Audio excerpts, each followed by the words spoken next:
আসসালামু আলাইকুম সুপ্রিয় শিক্ষার্থীরা, আশা করি তোমরা সবাই ভালো আছো এবং তোমরা খুবই মজবুতভাবে তোমাদের এইচএসসির প্রিপারেশন নিচ্ছ।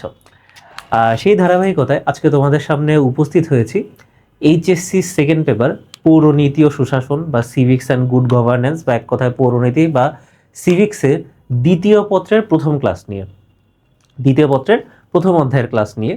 এই ক্লাসে আমরা মূলত দেখব যে ইংরেজরা, আমরা তো জানি যে ইংরেজরা আমাদেরকে 200 বছর ধরে শাসন করছে, এবং সেই 200 বছর ধরে যে তারা শাসন করছে, তাদের শাসনের শুরুটা হয়েছিল কিভাবে, শাসন চলাকালীন তাদের অবস্থা কি ছিল, এবং তারা যখন আমাদের এই ভারতীয় উপমহাদেশ ছেড়ে চলে গেছে তখন তাদের কি অবস্থা হয়েছিল বা আমাদের দেশের তখন অবস্থানটা কেমন ছিল। তো প্রথমে তোমাদের একটা কথা বলছি যে ব্রিটিশরা আমাদের 200 বছর শাসন করছিল, কিন্তু আসলে 200 বছর কিন্তু না। আমরা যদি একদম স্পেসিফিক বলি, ব্রিটিশরা আমাদের কিন্তু শাসন করেছিল 190 বছর। তার কারণ কি দেখো, 1757 আমরা জানি যে পলাশির যুদ্ধ হয়, এবং আমাদের যেই দেশ ভাগ হয় বা ভারত উপমহাদেশ ভাগ হয় 1947-এ। তাহলে ব্রিটিশরা কিন্তু আমাদের 190 বছর ধরে শাসন করে। আচ্ছা, তো চলো আমরা একদম মেইন ক্লাসের কন্টেন্টে চলে যাই।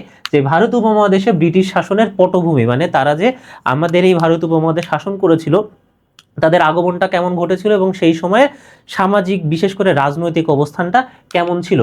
ইউরোপীয় বণিকদের আগমন, আমরা কিন্তু মোটামুটি সবাই জানি যে ভারত উপমহাদেশে একদম প্রথম পর্তুগিজরা আমাদের দেশে আসে বা আমাদের ভারত উপমহাদেশে আসে বণিক হিসাবে। বণিক মানে কি, এক কথায় তারা ছিল ট্রেডার্স বা তারা ছিল বিজনেসম্যান।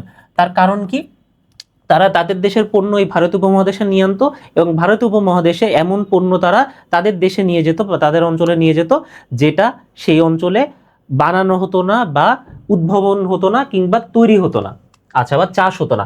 প্রথমে পর্তুগাল ও তারপরে নেদারল্যান্ডসের বণিকরা আসে, পরে ইংল্যান্ড এর বণিকরা বাণিজ্যে আগ্রহী হয় এবং তারা এরপরে আসে, এবং ইউরোপীয় বাণিজ্যিক সাফল্য ইংরেজদের আকৃষ্ট করে, এবং তারা একসময় দেখে যে এই দেশে তারা যে বাণিজ্য করতেছে সেটা তাদের জন্য অনেকটা ফ্রুটফুল হচ্ছে, ঠিক আছে, কিন্তু তারা যদি তাদের আরো প্রচার করতে চায়, তাহলে কেবলমাত্র বিজনেসের দিক থেকে তারা যদি দেখে তাহলে খুব একটা লাভ হবে না। এর জন্য তারা তখন চিন্তা ভাবনা করে যে তারা যদি এই দেশকে শাসন করতে পারে বা এই দেশের পুরো কন্ট্রোল যদি তারা নিয়ে নিতে পারে, তাহলে তারা ব্যবসা আরো সুইফটলি করতে পারবে এবং তাদেরকে আসলে বাধা দেওয়ার মতো কেউ থাকবে না। এই চিন্তা থেকেই তারা তাদের পরবর্তী কার্যক্রম শুরু করে, এবং ইস্ট ইন্ডিয়া কোম্পানি কিন্তু এখানে একটা খুব গুরুত্বপূর্ণ ভূমিকা রাখে। যে ইস্ট ইন্ডিয়া কোম্পানির, তোমরা যদি এই যে যেই সময়টার কথা বললাম যে 1757 থেকে 1947, এই সময়ের যদি কয়েনগুলো তোমরা দেখো তাহলে দেখবে যে বেশ মোটা মোটা কয়েন, এবং ওইখানে ইআইসি লেখা আছে বা ইস্ট ইন্ডিয়া কোম্পানি। আচ্ছা, ইস্ট ইন্ডিয়া কোম্পানির প্রতিষ্ঠা 1500 তোমার মানে 1599-এ মার্চেন্টস অ্যাডভেঞ্চার্স গঠন করা হয়, এবং তারাই মূলত বিভিন্ন দেশে বা বিভিন্ন অঞ্চলে যে ব্যবসা করত। 1600 সালে ইস্ট ইন্ডিয়া কোম্পানির প্রতিষ্ঠা হয়। এটা কিন্তু খুবই একটা গুরুত্বপূর্ণ এমসিকিউ যে ইস্ট ইন্ডিয়া কোম্পানি বা ইআইসি কত সালে প্রতিষ্ঠিত হয়। একজন গভর্নর ও 24 জন সদস্য এটার পরিচালনা পরিষদে থাকে। তাহলে এইখানে মূলত বা গুরুত্বপূর্ণ যে এমসিকিউ, যেটা আমাদের জানা খুবই গুরুত্বপূর্ণ, যে ইস্ট ইন্ডিয়া কোম্পানি প্রতিষ্ঠিত হয় 1600 সালে। আচ্ছা, তারপরে আমরা যদি দেখি যে ভারতবর্ষে প্রবেশ ও বাণিজ্যের সম্প্রসারণ, মানে এক কথায় তারা ভারতবর্ষে কিভাবে আসে এবং তাদের ব্যবসা বাণিজ্য কিভাবে প্রচার বা প্রসার করে।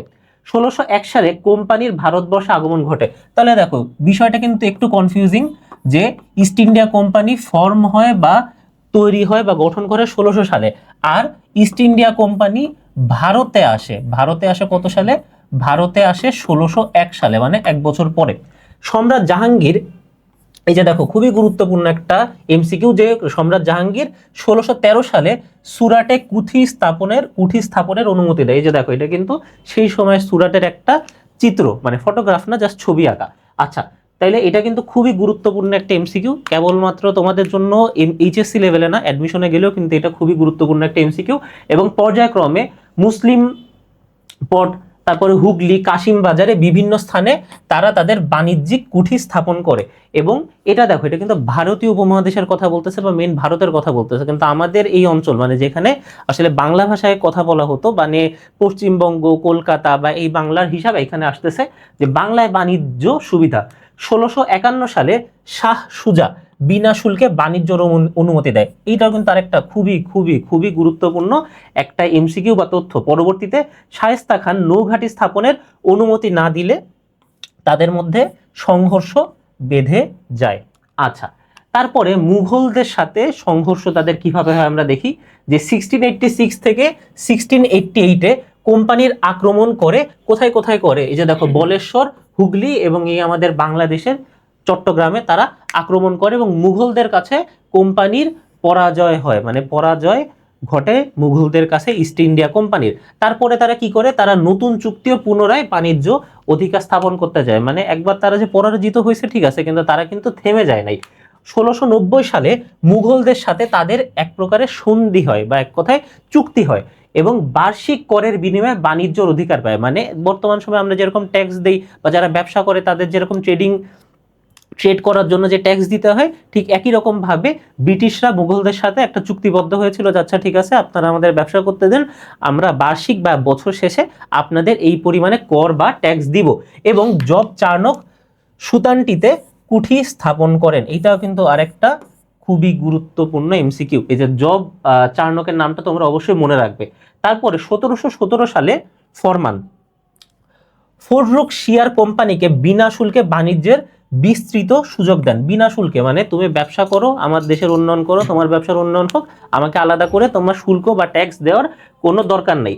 মুর্শিদ কুলি খানের বিরোধিতা করলেও ব্যর্থ হন। মানে এই যে বিষয়টা যে তাকে বিনা শুল্কে মানে বিনা ট্যাক্সে ব্যবসা করতে দিছে, এই বিষয়টা আসলে মুর্শিদ কুলি খানের পছন্দ হয় না। তাহলে কার পছন্দ হয় নাই? এই মুর্শিদ কুলি খানের পছন্দ হয় না। এর বিরোধিতা করলেও ব্যর্থ হন এবং ইংরেজরা কলকাতায় দুর্গ নির্মাণ করে শক্তিশালী হয়ে ওঠে। দেখো এই যে অংশটা, এই যে অংশটা, এইখান থেকে তোমাদের কিন্তু একটু সিমিলার মনে হবে, এই বিষয়টা তোমরা অনেকেই পড়ছো মনে হবে। তার কারণ কি, তোমরা যারা এইচএসসির বাংলা সহপাঠের তোমার সিরাজউদ্দৌলা পড়ছো, সেখানে কিন্তু বলা আছে যে ইংরেজরা বা ইস্ট ইন্ডিয়া কোম্পানি বা কোম্পানির লোকজন ইংরেজরা কলকাতায় দুর্গ নির্মাণ করে, তাই না? এবং ওইখান থেকে কিন্তু আসলে পলাশীর যে কাহিনীটা বা সিরাজউদ্দৌলার কাহিনীটা ওইখান থেকে কিন্তু শুরু হয়। ষড়যন্ত্র ক্ষমতার লড়াই, দেখো ষড়যন্ত্র যদি আমরা শুনি তাইলে কিন্তু আমরা এই যে তোমার মীর জাফর, ঘসিটি বেগমের কথা মনে আসে, আমরা এখন সেই অংশটাই দেখব। এই যে দেখো এইভাবেই কিন্তু ইংরেজদের এইখানে ব্যবসার মানে সূচনাটা ঘটেছিল। এরকম একটা ছবি এখানে দেওয়া আছে যে সিরাজউদ্দৌলার বিরুদ্ধে অভ্যন্তরীণ ষড়যন্ত্র করে। কারা কারা ষড়যন্ত্র করছে আমরা যদি একটু দেখি, যে মীর জাফর, তার নামটাই তো কলঙ্কিত হয়ে গেছে। এখন কিন্তু দেখবো যে কারোর নাম আসলে মীর জাফর রাখা হয় না, যা রাখা হোক মীর জাফর রাখা হয় না। তারপরে জগৎ শেঠ, উমিচাঁদ, রায় দুর্লভ প্রমুখের ভিতরে আরেকজনের নাম না বললেই নয়, আরেকজনের নাম না বললেই নয়। তার নাম কি? তার নাম হলো ঘসেটি বেগম। তার নামটা কি? নামটা ঘসেটি বেগম। নাম শুনলে মনে হয় একটু ঝগড়া টগড়া করে বা ঝামেলা করে। এই ঘসেটি বেগম কে ছিল? ঘসেটি বেগম ছিল হলো এই সিরাজউদ্দৌলার কে বড় খালা। সিরাজউদ্দৌলার কে ছিল? বড় খালা। আশা করি এরকম তথ্য তোমরা জানো। আচ্ছা, রবার্ট ক্লাইভ ও মীর জাফরের গোপন চুক্তি হয়।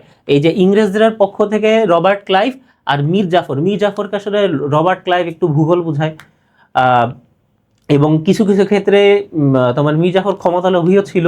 এর জন্য দেখবা যে তোমরা সিরাজউদ্দৌলা যখন পড়বা ওই জায়গায় বলা আছে, ওই জায়গায় দেখানো আছে যে মীর জাফর তার এই যে ষড়যন্ত্রটা যখন ফাইনালি সে করতে গেছে পলাশীর যুদ্ধে, তার আগে সে নিজে একটু সেলফ ডাউট করছিল। সে নিজেকে বলতেছিল আমি যে আসলে যেটা করতেছি সেটাকে আসলেই ঠিক হচ্ছে কিনা। তার কারণ হলো মীর জাফরের ভিতরে একটু হইলেও কিন্তু কি যে প্যাট্রিয়টিজম বা দেশত্ববোধ ছিল বা দেশের প্রতি ভালোবাসা ছিল। কলকাতা দখল ও সংঘর্ষ 1756-এ সিরাজ কাশিমবাজার ও কলকাতা দখল করেন। কাশিমবাজার ও কলকাতা দখল করেন। এটা কিন্তু তোমাদের লালসালুর ওইখানেই, লালসালু না, সিরাজউদ্দৌলার এখানে আছে। এবং 1757 সালে ইংরেজরা কি পুনরায় কলকাতা দখল করে এবং এই যে 1757 থেকে কিন্তু ইংরেজদের শাসন মূলত শুরু হয়। চূড়ান্ত ষড়যন্ত্র প্রস্তুতি, আলীনগরের সন্ধি তারা উপেক্ষা করে। মানে আলীনগর সন্ধি বা আলীনগর চুক্তি নামে একটা চুক্তি ছিল, যেটা মূলত এক ধরনের বাণিজ্যিক চুক্তি, কিন্তু এই চুক্তিটা ইংরেজরা উপেক্ষা করে এবং এই চুক্তিটা উপেক্ষা করাকে কেন্দ্র করেই কিন্তু মূলত পলাশীর যুদ্ধটা ঘটে। ফরাসিদের বিরুদ্ধে ইংরেজদের আক্রমণের পরিকল্পনায়, মানে ফরাসি যারা, ফরাসি কিন্তু ফ্রেঞ্চ, ফরাসি আর ফার্সি এই দুইটা শব্দ কিন্তু তোমরা অনেকেই গুলায় ফেলো। দেখো একটা হলো, একটা কি, একটা হলো ফরাসি আর একটা হলো ফার্সি। ফরাসি কি? ফরাসি হলো ফ্রেঞ্চ বা ফ্রান্সের যেটা সেটা, আর ফার্সি কি, ফার্সি হলো যে ইরান ইরাকের যে বিষয়টা সেটা হলো ফার্সি। আচ্ছা, ইরাকের যে বিষয়টা সেটা হলো ফার্সি। তারপরে এই যে আমরা দেখলাম যে ফরাসিদের বিরুদ্ধে মানে ফ্রেঞ্চ যারা আছে এখানে ব্যবসা বাণিজ্য করতো তাদের বিরুদ্ধে তারা আক্রমণের পরিকল্পনা করে মীর জাফরকে নবাব বানানোর গোপন সিদ্ধান্ত নেওয়া হয় এবং সিরাজ মীর জাফরের অপসারণ করলেও পরে পুনরায় কি তাকে নিয়োগ দেন। মানে সিরাজউদ্দৌলা দেখছিল যে মীর জাফর আসলে কাজ ঠিকঠাক করতেছে না, বা সেও এক ধরনের মানে গন্ধ পাইছিল যে তার বিরুদ্ধে ষড়যন্ত্র করতে পারে, বা মীর জাফর ইংরেজদের সাথে কোনো ধরনের হয়তো হাত মিলাইছে, এর জন্য তাকে প্রথমে অপসারণ করছিল। কিন্তু আমরা সিরাজউদ্দৌলাতে কি দেখছি যে সিরাজউদ্দৌলা কিন্তু খুব একটু নরম মনের মানুষ ছিল, বা সে তার ইমোশন দিয়ে বেশি ভাবতো, এর জন্য সে আবার মীর জাফরকে কি নিয়োগ দেন, এবং এটাই একটা ঝামেলা হয়। এবার দেখো পলাশীর যুদ্ধে যদি আমরা আসি, যে যুদ্ধের প্রেক্ষাপট বাংলার স্বাধীনতা অভ্যন্তরীণ ষড়যন্ত্র বিশ্বাসঘাতকতার কারণে কি দুর্বল হয়ে পড়ে। তাহলে মূল সমস্যাটা কি ছিল? ষড়যন্ত্র বিশ্বাসঘাতকতা। রবার্ট ক্লাইভ ও মীর জাফরের মধ্যে কি গোপন চুক্তি বা সন্ধি হয়। ইংরেজদের অগ্রযাত্রায় স্থানীয় ফৌজদাররা বাধা দেয়নি, মানে ইংরেজরা যে যুদ্ধের সময় যে অগ্রগতি করছে বা যুদ্ধের সময় আগায় গেছে, সেই সময় এই যে স্থানীয় ফৌজদাররা আছে তারা কিন্তু ইংরেজদের কোনো প্রকার বাধা দেয়নি, মানে তারা জাস্ট একদম স্মুথলি চলে গেছে, মানে তারাও মানে ফৌজদাররা ইংরেজদের পক্ষে ছিল এই যুদ্ধে। তারপরে যুদ্ধের সূচনা আমরা সবাই জানি যে পলাশীর যুদ্ধ সংঘটিত হয় 23শে জুন 1757 সালে। 23শে জুন 1757 সালে সিরাজউদ্দৌলার কিন্তু মানে মানে বিশাল বড় একটা সৈনিক ছিল, সৈনিকের তারা একটা দল ছিল, প্রায় 50,000 সৈন্য ছিল, কিন্তু তারা বলতে গেলে চুপচাপ কি দাঁড়ায় ছিল, কোনো অ্যাকশন তারা নেয় নাই। ইংরেজদের নেতৃত্বে স্বাভাবিকভাবে ছিলেন রবার্ট ক্লাইভ। যুদ্ধের গুরুত্বপূর্ণ ঘটনা যদি আমরা বলি, যে মোহনলাল, মীর মদন, ফরাসি সেনাপতি হলো গিয়ে সিনফ্রের আক্রমণে ইংরেজরা প্রথমে পিছিয়ে যায়, তারপরে বা সিনফ্রে অনেক জায়গায় তাকে সাফরেও বলা হয়। তারপরে মীর মদন নিহত হলে পরিস্থিতি বদলে যায়। মীর জাফর নবাবকে যুদ্ধ বন্ধের পরামর্শ দেয়। মীর জাফর নবাবকে যুদ্ধ বন্ধের পরামর্শ দিলেও সিরাজউদ্দৌলা আসলে তার কথা শোনেন এবং সে আরো অগ্রসর হয়। মোহনলাল যুদ্ধ চালিয়ে যেতে বললেও নবাব যুদ্ধ পরবর্তীতে কি স্থগিত করেন, কারণ সে বুঝতে পারে যে আমার হার এইখানে অনেকটাই নিশ্চিত, এবং যুদ্ধ যদি করে তাহলে তাকে আইদার বন্দি করে ফেলবে, তাকে রাজবন্দি বানায় ফেলবে, না হলে তাকে যুদ্ধেই শেষ করে ফেলবে বা কতল করে ফেলবে। এর জন্য সে প্ল্যান করে সে আপাতত পিছিয়ে যাবে, আবার লোকবল জোগাড় করে সে কি করবে, পরবর্তীতে আবার ইংরেজদের সাথে যুদ্ধ করবে। এই প্ল্যানে সে কি পিছায় যায় এবং যুদ্ধ স্থগিত করে। আচ্ছা, বিশ্বাসঘাতকতা ও পরাজয়। যুদ্ধ বন্ধের সিদ্ধান্তে নবাবের সৈন্যদের মনোবল ভেঙে পড়ে মীর জাফরের নিষ্ক্রিয়তা। এই যে দেখো মীর জাফর কি নিষ্ক্রিয় হয়ে পড়ে, তার কারণ কি? মীর জাফর তো ইংরেজদের সাথে আগেই চুক্তি করছে। নিষ্ক্রিয়তা ও ষড়যন্ত্রের ফলে ইংরেজরা কি আক্রমণ করে, এই তোমার সিরাজউদ্দৌলার যে সৈন্য বা সিরাজউদ্দৌলার উপর পাল্টা আক্রমণ করে, প্রায় বিনা যুদ্ধেই ক্লাইভ জয়লাভ করে। সিরাজউদ্দৌলার পরিণতি কি হয় আমরা জানি, যে পরাজয়ের পর পালানোর সময় নবাব বন্দী হন, এবং মীর কাসিম যে ছিল কি মীর জাফরের জামাতা, এই যে মীর কাসিম যে ছিল মীর জাফরের জামাতা, এবং মীর কাসিম কিন্তু পরবর্তীতে আবার ইংরেজদের সাথে যুদ্ধ করছিল। কিসের যুদ্ধ করছিল, কোন যুদ্ধ করছিল? যুদ্ধের নাম ছিল বক্সারের যুদ্ধ করছিল। তাকে আটক করেন, এবং তার এই যে 2-3 দিন পরে 29শে জুন 1757 মীর মদনের নির্দেশে নবাবকে কি হত্যা করা হয়। আচ্ছা, এবং নবাবকে যে হত্যা করছিল সেটাও আমরা জানি, যে নবাব মানে তোমার মীর জাফরের সিরাজউদ্দৌলার সাথেই বড় হয়েছে এরকম একজন ব্যক্তি, যাকে হলো গিয়ে মীর জাফর নিজের ভাইয়ের মতো দেখতো, সেই অল্প কিছু টাকার লোভে মীর জাফরকে কি হত্যা করে। এবং তাইলে এই যে ইংরেজদের সাথে তোমার মীর জাফরের যেই চুক্তি এবং নবাবের সাথে যে ষড়যন্ত্র, এর ফলে কি হয়? এর ফলে এই যে আমরা বলি যে বাংলা, বিহার, উড়িষ্যার কি স্বাধীনতা অস্ত যায় এবং ইংরেজদের শাসন শুরু হয়। মীর জাফর বাংলা, বিহার, উড়িষ্যার কি নবাব হন। তাহলে দেখো, তাহলে তুমি বলতেই পারো যে নবাব তো তোমার মীর জাফর হয়েছে, তাহলে ইংরেজরা তো কেউ হয় নাই, তাহলে আমরা সেই সময় থেকে কেন বলতেছি যে ইংরেজদের শাসন শুরু হয়েছে? তার কারণ কি, এই মীর জাফর ছিল একজন কি মীর জাফর ছিল হলো গিয়ে পাপেট, মানে পুতুল পুতুল নবাব ছিল। ইংরেজরা বলতো মীর জাফর তুমি ডান হাত উঁচু করো, ডান হাত উঁচু করতো, বলতো তুমি বা পা উঁচু করো, সে বা পা উঁচু করতো। মানে সে নাম মাত্র সে জায়গার সম্রাট, নাম মাত্র সে জায়গার নবাব, কিন্তু ইংরেজরা যা বলতো সে তাই করতো। এর জন্য বলা হয় এই সময় থেকেই কি তোমার ইংরেজদের শাসন শুরু হয়। তিনি ইস্ট ইন্ডিয়া কোম্পানির পুতুল শাসকে পরিণত হন। এই যেটা বলতেছিলাম, পুতুল শাসকে পরিণত হন। প্রকৃত ক্ষমতা কোম্পানির হাতে চলে যায়, এবং তাহলে প্রকৃত ক্ষমতা যখন কোম্পানির হাতে চলে যায় তখন তারা তাদের ইচ্ছা মতো নিয়ম কানুন সেট করে, এবং তারা মানে একদম নির্বিশেষে ভারত উপমহাদেশ বা বাংলাকে চুষে খায়। মানে এই বাংলাকে একদম বা ভারত উপমহাদেশকে তারা একদম নষ্ট করে ফেলে। আচ্ছা, 1757 থেকে 1765, 1757 থেকে 1765 কোম্পানি পরোক্ষ শাসন চালায়। কোম্পানি পরোক্ষ শাসন চালায় মানে কোম্পানি ডিরেক্ট কোনো কিছু বলতো না, ডিরেক্ট কোনো কিছু করতো না। এই যে মীর জাফরের মাধ্যমে তারা এই কাজগুলা করায় নিত, বা মীর জাফরের যে জামাতা বা জামাই তার মাধ্যমে জিনিসগুলা করায় নিত। 1765 সালে মুঘল সম্রাটের ফরমানের মাধ্যমে কোম্পানি বাংলা, বিহার, উড়িষ্যার রাজস্ব আদায়ের অধিকার বা দেওয়ানি লাভ করে। তাহলে দেখো, আগে হলো গিয়ে জাস্ট মানে উপর উপর দিয়ে তারা শাসন করত, এবং ওই সব নাটক বাদ দিয়ে 1765-এ তারা বলল যে উপর উপর থেকে যা হয়েছে হয়েছে, এখন direct east India company Bangla, Bihar, উড়িষ্যার কি দেওয়ানি লাভ করবে বা দেওয়ানি লাভ করে, বা তারা দেওয়ানি শুরু করে। আচ্ছা,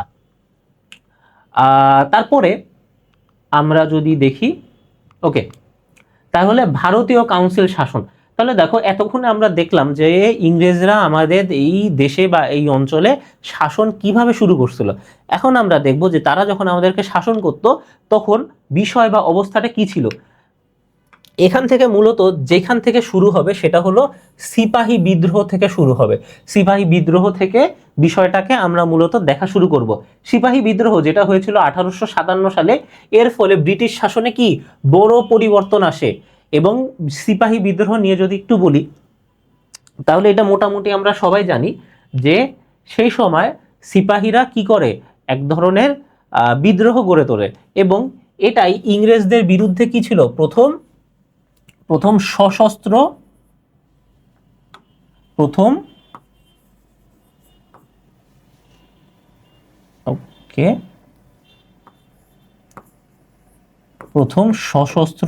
বিদ্রোহ ইংরেজদের বিরুদ্ধে।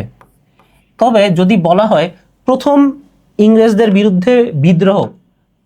বিরুদ্ধে প্রথম বিদ্রোহ কারা করছিল, বা সেই বিদ্রোহের নাম কি ছিল, সেই বিদ্রোহের নাম ছিল ফকির সন্ন্যাসী বিদ্রোহ।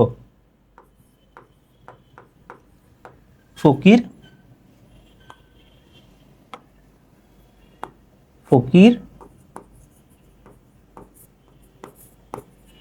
সন্ন্যাসী বিদ্রোহ, এটা ইংরেজদের বিরুদ্ধে প্রথম বিদ্রোহ।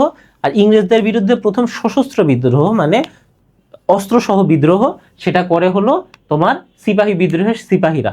এবং তখন সিপাহীদের বিরুদ্ধে তখন হিন্দু মুসলিম দাঙ্গা বা হিন্দু মুসলিমদের মধ্যে একটা তোমার যে বাজে সম্পর্ক তৈরি করার জন্য এই ধরনের একটা নিউজ ছড়ায় দেওয়া হলো যে তোমার বন্দুকের যে কার্তুজ থাকে, মানে যেইটা কামরায় ধরে তারপরে টেনে বন্দুক চালাইতে হয়, মুসলমানদের কাছে বলা হলো যে এর ভিতরে কি আছে, শূকরের চর্বি আছে। স্বাভাবিকভাবে মুসলমানের শূকরের চর্বিতে মুখ দিবে না।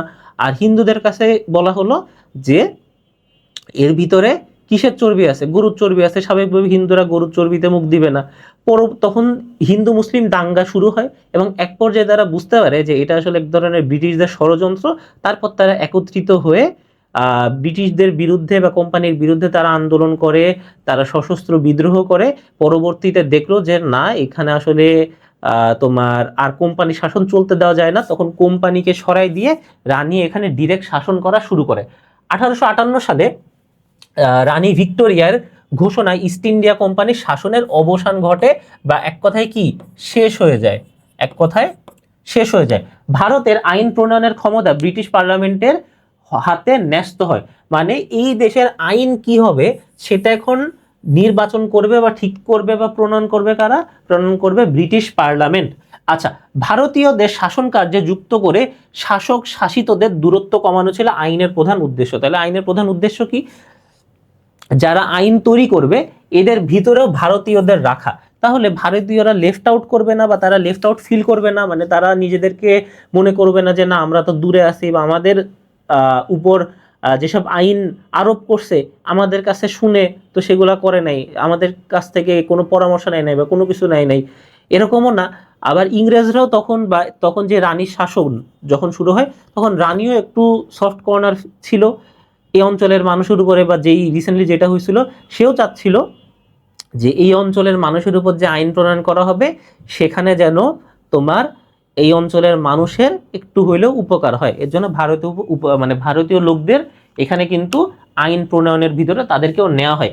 এটি ভারতের সাংবিধানিক ইতিহাসে একটি গুরুত্বপূর্ণ বা ল্যান্ডমার্ক আইন। তাহলে কোনটা? ভারতীয় কাউন্সিল শাসনের যে বিষয়টা আমরা পড়তেছি। Governor general Lord Canning, Lord Canning এর নাম কিন্তু আমরা পড়ছি এবং ভালো মতো মনে রাখো, খুবই গুরুত্বপূর্ণ একজন ব্যক্তি। পোর্টফোলিও সিস্টেম চালুর প্রস্তাব দেন। স্যার চার্লস উড ব্রিটিশ পার্লামেন্টে বিল উত্থাপন করেন। তাহলে ব্রিটিশ পার্লামেন্টে বিল উত্থাপন করেন কে? Sir Charles Wood. Sir Charles Wood 1 August 1861 সালে রানীর সম্মতিতে আইনটি কার্যকর হয়। তাহলে দেখো কয়েকটা জিনিস মনে রাখতে হবে, কয়েকটা জিনিস মনে রাখতে হবে।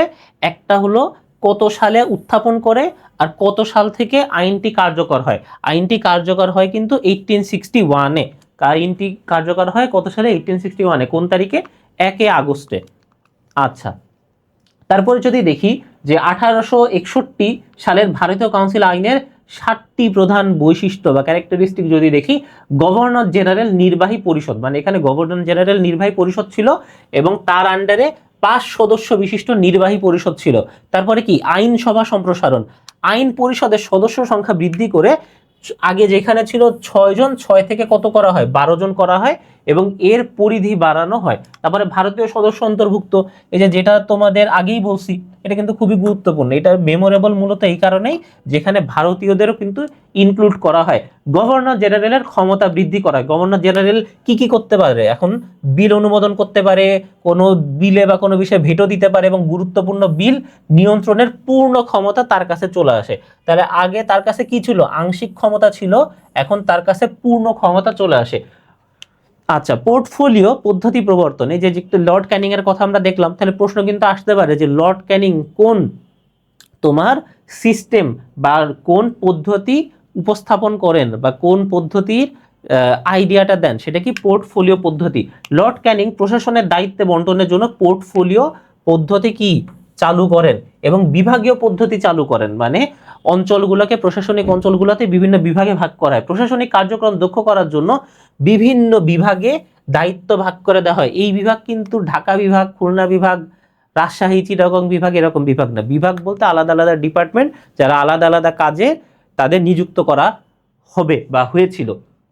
আচ্ছা, প্রাদেশিক আইনসভা ও স্থানীয় স্বায়ত্তশাসন, প্রদেশগুলোতে আইন প্রণয়নের ক্ষমতা ও স্থানীয় প্রশাসনের স্বায়ত্তশাসনের সূচনা করা হয়। স্বায়ত্তশাসন, স্বায়ত্তশাসনের বিষয়টা কি? সেটা হলো যে কোন জায়গাগুলোতে বলছে? প্রদেশের গুলোতে বলছে, মানে প্রদেশের আলাদা কিছু ক্ষমতা ছিল, যেই ক্ষমতা বলে বা সেই ক্ষমতার মাধ্যমে তারা নিজেরাই ঠিক করতে পারবে যে এই বিষয়গুলোকে তারা এইভাবে ডিল করবে, এবং এই বিষয়গুলোকেই, মানে এই যে আইডিয়াটা, সেটাকে বলা স্বায়ত্তশাসন।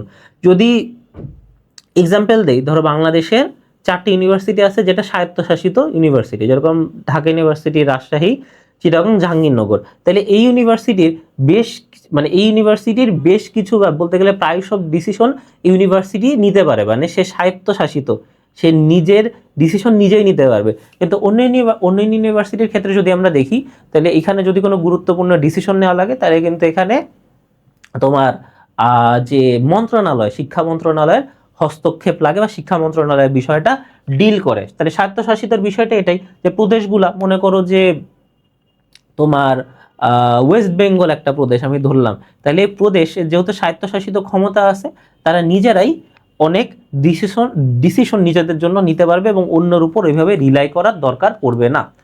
আচ্ছা, 1861 সালে ভারতীয় কাউন্সিলের গুরুত্ব কি ছিল? তাহলে দেখো, আমরা কিন্তু এইভাবে আগাবো। আমরা কিভাবে আগাবো? আমরা প্রথমে দেখব যে বিষয়টা কি, আমরা প্রথমে দেখব যে বিষয়টা কি, তারপরে আমরা দেখব বিষয়টার বৈশিষ্ট্য কি,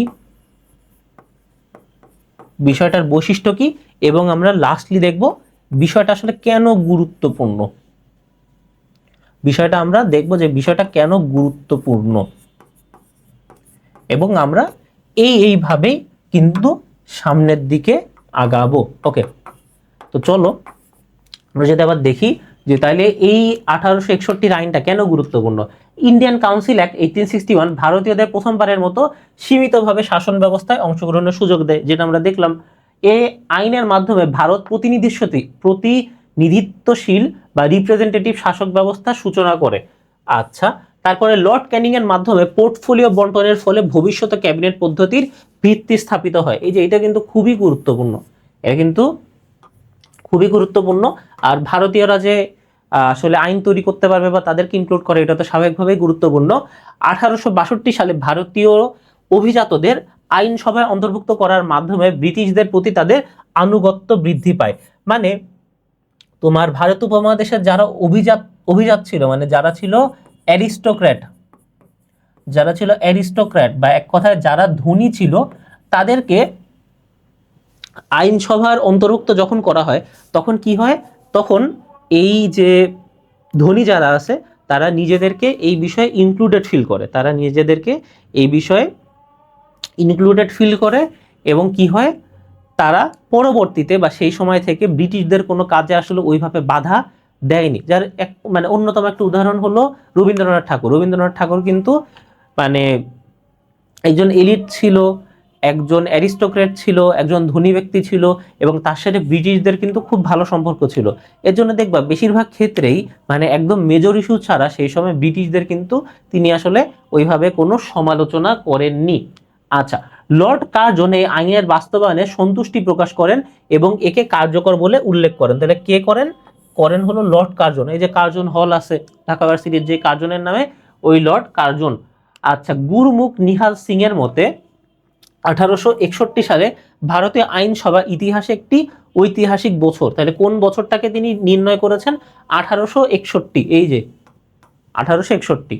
আচ্ছা, যদিও এটি পূর্ণ গণতান্ত্রিক ছিল না, তার কারণ হলো এখানে তখনও বেশ কিছু ডিসিশন ইংরেজরাই নিত, তারপরেও ব্রিটিশ ভারতের সাংবিধানিক বিকাশে এটি একটি গুরুত্বপূর্ণ পদক্ষেপ হিসাবে বিবেচিত করা হয়। ইন্ডিয়ান কাউন্সিল অ্যাক্ট 1892 বা 1892 এর মাধ্যমে প্রথমবারের মতো নির্বাচন নীতির সূচনা হয়ে প্রতিনিধিত্বমূলক শাসনের ভিত্তি গড়ে ওঠে। এটা কিন্তু ক নাম্বারের জন্য বেশ গুরুত্বপূর্ণ, কোন সালে কোন ঘটনা হয়েছিল সেটা কিন্তু বেশ গুরুত্বপূর্ণ তোমাদের জন্য। কেন্দ্রীয় ও প্রাদেশিক পরিষদকে ধীরে ধীরে সংসদীয় প্রতিষ্ঠানে রূপান্তরের পথ সুগম করে। তাহলে দেখো, আগে বিষয়টা কিন্তু পরিষদ বা গণপরিষদের মতো ছিল, কিন্তু সময়ের সাথে সাথে বিষয়টা অনেকটা পার্লামেন্টারি সিস্টেমের আন্ডারে চলে আসে। 1861 সালের আইনের তুলনায় এটি অধিক উন্নত, কার্যকর সাংবিধানিক পদক্ষেপ হিসাবে বিবেচিত হয়। স্বাভাবিকভাবে সময়ের সাথে সাথে যত আইন আসবে সেটা তোমার আরো প্রোগ্রেসিভ, আরো উন্নত এবং আরো মানসম্মত হওয়ার সম্ভাবনাই কি বেশি। স্বায়ত্তশাসন ও স্বাধিকারের ভিত্তি নির্মাণে এই আইন গুরুত্বপূর্ণ ভূমিকা কিন্তু রেখেছিল। এটি ভারত প্রতিনিধিত্বশীল শাসন ব্যবস্থার প্রাথমিক স্তর হিসেবেও গণ্য হয়। এখানে দেখো কোন কোন ব্যক্তি এখানে ছিল আর কি। সুরেন্দ্রনাথ ব্যানার্জি, গোপাল কৃষ্ণ গোখলে, আশুতোষ মুখার্জির মতো নেতাদের আইনসভায় অংশগ্রহণের সুযোগ সৃষ্টি করে। আইনসভার সদস্যদের সরকারকে প্রশ্ন ও সমালোচনার সুযোগ দিয়ে প্রশাসনকে ত্রুটি তুলে ধরার পথ খুলে যায়। দেখো, এইটা যেই কারণে গুরুত্বপূর্ণ সেটা হলো আগে কিন্তু সরকারকে বা আগে কিন্তু অ্যাডমিনিস্ট্রেশনকে ওইভাবে প্রশ্ন বা সমালোচনার মুখে ফেলা যেত না, কিন্তু এই অ্যাক্টের মাধ্যমে সেটার কিন্তু সূচনা ঘটে। আচ্ছা, ভারতীয়দের রাজনৈতিক দাবি আদায়ের ক্ষেত্রে এটি একটি গুরুত্বপূর্ণ মাইলফলক হিসাবে কাজ করে। পরবর্তীতে ইন্ডিয়ান কাউন্সিল অ্যাক্ট কিন্তু এটা তো আমরা দেখছি তার এক একটা ছিল, এরপরেও কিন্তু আরো কয়েকটা হয়েছে। তাহলে 1892 পরে 1909 সালে কিন্তু আরেকটি ইন্ডিয়ান কাউন্সিল অ্যাক্ট এসেছিল। আচ্ছা, তারপরে ভারতীয় জাতীয় কংগ্রেস, এটা কিন্তু খুবই খুবই খুবই খুবই গুরুত্বপূর্ণ। এই অধ্যায়ের অন্যতম গুরুত্বপূর্ণ এটা, তার কারণ হলো এইটা এই ভারতীয় উপমহাদেশের কি প্রথম পলিটিক্যাল পার্টি ছিল, এবং প্রথমে বলা হয়েছিল এই পলিটিক্যাল পার্টিটা কি হবে, অসাম্প্রদায়িক হবে। মানে ধর্ম, তোমার জাত মত নির্বিশেষে যারা আসলে দেশ নিয়ে ভালোবাসে, যারা দেশকে ভালোবাসে, যারা দেশকে নিয়ে কাজ করতে চায়, যারা উন্নতির পথে চলতে চায়, তাদেরকে নিয়ে, এরকম কিছু পলিটিক্যাল ফিগারকে নিয়ে বা এরকম কিছু প্রমিনেন্ট ফিগারকে নিয়ে এই পলিটিক্যাল পার্টিটা শুরু হয়। প্রথমে যদিও এই পলিটিক্যাল পার্টিটা আসলে ইংরেজদের মাধ্যমে শুরু হয়েছিল এবং ইংরেজদের কাছে জনসাধারণের দাবি দাওয়া চাওয়া পাওনাগুলো তুলে ধরার জন্য এটা শুরু হয়েছিল।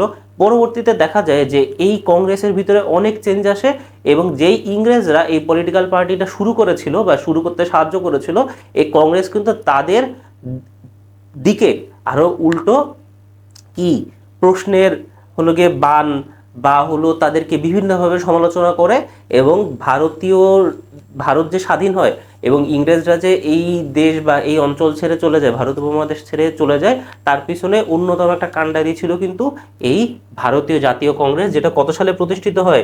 এটা প্রতিষ্ঠিত হয় 1885 সালে, মানে 1885-এ। ইন্ডিয়ান ন্যাশনাল কংগ্রেস ছিল ভারত উপমহাদেশের প্রথম সংগঠিত রাজনৈতিক দল। তাহলে এই ভারত উপমহাদেশের প্রথম রাজনৈতিক দল কোনটি? জাতীয় কংগ্রেস। প্রতিষ্ঠিত হয় কত সালে? 1885-এ। খুবই গুরুত্বপূর্ণ তথ্য কিন্তু এটা। এটি ব্রিটিশদের পৃষ্ঠপোষকতায় প্রতিষ্ঠিত, মানে এটা প্রতিষ্ঠার পিছনে ব্রিটিশ লোকজন ছিল বা ব্রিটিশরা এখানে আসলে এক ধরনের সাহায্য সহযোগিতা করেছিল ও অল্প সময়ের মধ্যে ব্রিটিশ বিরোধী রাজনৈতিক শক্তিতে পরিণত হয়। যেটা বললাম যে সময়ের সাথে সাথে এটা আসলে ব্রিটিশ বিরোধী হয়ে যায়, ব্রিটিশদের পক্ষে থেকে ব্রিটিশ বিরোধী হয়ে যায়। পরবর্তীতে এই দলই ব্রিটিশ ঔপনিবেশিক শাসন অবসানে নেতৃত্ব প্রদান করে। যেটা বলছিলাম, কংগ্রেস একটি অসাম্প্রদায়িক রাজনৈতিক আদর্শ নিয়ে প্রতিষ্ঠা হয়েছিল। তাহলে যদি প্রশ্ন হয় আসে যে কংগ্রেসের প্রতিষ্ঠাকালীন আদর্শ কি ছিল? অসাম্প্রদায়িক রাজনৈতিক আদর্শ। আচ্ছা, কিন্তু এটা পরবর্তীতে চেঞ্জ হয়।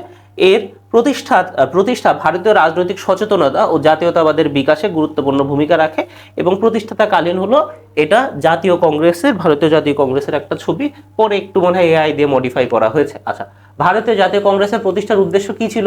এই যে বললাম যে তারা কি ছিল, তারা ছিল অসাম্প্রদায়িক রাজনৈতিক আদর্শ। 1885 সালের 28শে ডিসেম্বর, তাহলে যদি আমরা স্পেসিফিক ভাবে বলি তাহলে 1885 সালের 28শে ডিসেম্বর জাতীয় কংগ্রেস প্রতিষ্ঠা পায়। ইন্ডিয়ান ন্যাশনাল কংগ্রেস প্রতিষ্ঠার মাধ্যমে রাজনৈতিক সংগঠিত আন্দোলনের সূচনা হয় এবং উমেশ চন্দ্র বন্দ্যোপাধ্যায়ের সভাপতিত্বে প্রথম অধিবেশনে সংগঠনের উদ্দেশ্য নির্ধারণ করা হয়। তাহলে প্রশ্ন আসতে পারে তোমার, এর প্রথম অধিবেশনে জাতীয় কংগ্রেসের প্রথম অধিবেশনে সভাপতিত্ব করেন কে? উমেশ চন্দ্র বন্দ্যোপাধ্যায়। এর প্রধান উদ্দেশ্যগুলো কি কি? যে জাতীয় ঐক্য প্রতিষ্ঠা, যে এই ভারত উপমহাদেশের মানুষ, হিন্দু মুসলিম যারা আছে, অন্যান্য ধর্মের যারা আছে, শিখ আছে, খ্রিস্টান আছে, বৌদ্ধ আছে, তাদের মত, তাদের ধর্ম এবং একই সাথে ইন্ডিয়াতে রেস কিন্তু একটা বড় প্রবলেম ছিল। হিন্দু বলে যে সব হিন্দু আবার একই রকম না, ব্রাহ্মণ, ক্ষত্রিয়, বৈষ্ণব, শূদ্র, আমরা এগুলোর বিষয় তো জানি, তাই না? যে হিন্দুদের বিভিন্ন জাত, সবাই যেন মিলেমিশে একসাথে দেশে থাকতে পারে, এটাই মূলত তাদের ঐক্য, মানে এটাই তাদের মূলত উদ্দেশ্য ছিল। তারপর সাম্প্রদায়িক ভেদাভেদ দূর করা, যেটা বললাম, সমস্যা চিহ্নিতকরণ সমাধান, তারা খুবই সিস্টেমেটিক্যালি আগানোর একটা প্ল্যান করেছিল যে জাতীয় কংগ্রেস সমস্যাগুলা চিহ্নিত করবে এবং সেই সমস্যা সমাধানের জন্য কাজ করবে। আচ্ছা, রাজনৈতিক কর্মসূচি গ্রহণ করা, যেহেতু তারা প্রথম এই অঞ্চলের রাজনৈতিক দল ছিল, তারা কিন্তু বিভিন্ন রাজনৈতিক কার্যক্রম বা বিভিন্ন রাজনৈতিক কর্মসূচিও গ্রহণ করেছিল, মানে করতো আর কি। অন্যান্য বেশ কিছু উদ্দেশ্য ছিল আগের, এগুলো তো মূল উদ্দেশ্য, এখন আমরা দেখবো অন্যান্য উদ্দেশ্য। ব্রিটিশ সরকারের প্রতি আনুগত্য বজায় রেখে দাবি আদায় করে, যেটা বললাম এটা ব্রিটিশদের পৃষ্ঠপোষকতায় তৈরি হয়েছিল। তাহলে মানে স্বাভাবিকভাবে দেখো যে অঞ্চলে ব্রিটিশরা রাজত্ব করতেছে, যে অঞ্চলে সব জায়গায় হলো গিয়ে ব্রিটিশরা আছে, স্বাভাবিকভাবে সেইখানে তুমি হলো হঠাৎ করে যে স্বাধীনতার জন্য ডাক দিবা বা ব্রিটিশদের এগেনস্টে কাজ করবা আর ব্রিটিশরা হলো গিয়ে বসে থাকবে, সেটা তো সম্ভব না, তাই না? এর জন্য তারা শুরুই করেছিল ব্রিটিশদের সাহায্য করার জন্য। জনগণের অভাব অভিযোগ সরকারের উপস্থাপন করা এবং প্রশাসনে ভারতীয়দের অংশগ্রহণ বৃদ্ধি করা। তার কারণ হলো আগে প্রশাসনে ভারতীয় লোকজন খুবই কম ছিল। এর মূলত কারণ ছিল দুইটা। প্রথম কারণ হলো শিক্ষিত ভারতীয় কম ছিল, মানে এই অ্যাডমিনিস্ট্রেটিভ কাজ যে করবে এরকম শিক্ষিত ভারতীয় সংখ্যাই কম ছিল। কিন্তু বড় যে সমস্যাটা ছিল, তারা হলো ইংরেজরা চায় নাই যে ওইভাবে ভারতীয়রা প্রশাসনিক জায়গায় আসুক। তার কারণ হলো প্রশাসনে যদি স্বাভাবিকভাবে ভারতীয়রা বেশি আসে, তাহলে ভারতীয়রা তাদের পক্ষের কথা বলবে, তাদের দাবি দেওয়ার কথা বলবে এবং এমনকি একসময় নিজেদের স্বাধীনতার কথাও বলবে। তখন ব্রিটিশদের এই অঞ্চলে সাস্টেইন করা বা টিকে থাকা কিন্তু কি কঠিন হয়ে পড়বে। আচ্ছা, ভারতীয় জাতীয় কংগ্রেসের বিকাশধারা। আচ্ছা, এখানে এই যে ব্যক্তির কথা বলছিলাম, মানে ব্রিটিশদের পৃষ্ঠপোষকতায়, তো আমরা শুনেছি বা আমরা দেখলাম যে কংগ্রেস প্রতিষ্ঠা হয়েছে, তাহলে যেই লোকটা মূলত শুরু করেছিলেন তিনি হলো এইটা। আর তার নাম কি? তার নাম হলো Alan Octavian Hume. Alan Octavian Hume, তার বিষয় কিন্তু আমরা একটু পরেই দেখবো, যা জানাই রাখলাম।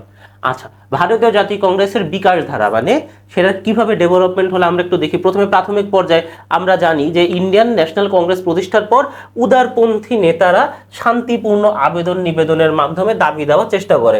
উদারপন্থী কি? উদারপন্থী মানে তারা আসলে এভাবে হার্ড লাইনে যেতে চায়নি, তারা নরম সরম থেকে মানুষের দাবি দেওয়া চাওয়া পাওনা ব্রিটিশদের কাছে তুলে ধরতো। কিন্তু পরবর্তীতে কি হয়? পরবর্তীতে কিন্তু এই যে তোমার উদারপন্থী ওইভাবে কিন্তু আর এই পলিটিক্যাল পার্টিতে ছিল না। আচ্ছা, নিষ্ক্রিয়তা ও সীমাবদ্ধতা 1892 সালের পরের ঘটনা। এই যে দেখো, অ্যালান অক্টোভিয়ান হিউম যার কথা বলতেছিলাম, তিনি দেশ ত্যাগের পর কংগ্রেস কিছুটা কি দুর্বল হয়ে পড়ে এবং কার্যক্রম সীমিত থাকে। বঙ্গভঙ্গ স্বদেশী আন্দোলন, যেটা 1905 সালের ঘটনা, বঙ্গভঙ্গের বিরুদ্ধে সুরেন্দ্রনাথ ব্যানার্জির নেতৃত্বে আন্দোলন শুরু হয়, তা স্বদেশীয় বয়কট আন্দোলনে রূপ দান করে। তাহলে দেখো, এই যে বঙ্গভঙ্গ যেটা হয়, যেটা আমরা একটু দেখবো পরে, 1905 সালে ঘটে, এই বঙ্গভঙ্গর পক্ষে ছিল হলো এই আমাদের পশ্চিম বাংলা যেসব পলিটিক্যালরা বা পশ্চিম বাংলার সাধারণ মানুষজন ছিল, আর এইটার বিরুদ্ধে ছিল তোমার পূর্ব বাংলার মানুষজন, বিশেষ করে পূর্ব বাংলার পলিটিশিয়ান, পূর্ব বাংলার রাজনীতিবিদ, পূর্ব বাংলার হলো তোমার ব্যবসায়িক বা পূর্ব বাংলার সুশীল সমাজ, এবং বিশেষ করে পূর্ব বাংলার যে পলিটিক্যাল পার্টি কংগ্রেস। আচ্ছা, এবং তারা কিন্তু নেতৃত্ব দিয়েছিল যেন বঙ্গভঙ্গকে আবার রদ করা হয় বা বঙ্গভঙ্গকে বাতিল করে দুই বাংলাকে যেন জোড়া দেওয়া হয়। নরমপন্থী বনাম চরমপন্থী। নরমপন্থী তো মানে বুঝি যে জিসারের যে বিষয়টা, তারা চুপচাপ আসলে চলে বা মেনে নিয়ে কাজ করার চেষ্টা করে। একটা হলো চরমপন্থী, যারা আসলে বিষয়গুলোকে প্রশ্ন করে, বিষয়গুলোকে প্রশ্নবিদ্ধ করে, আর হলো গিয়ে নিজেদের পক্ষে জিনিসগুলো নেওয়ার চেষ্টা করে, এবং সাধারণত তারা একটু হার্ড লাইনে যে কাজ করে।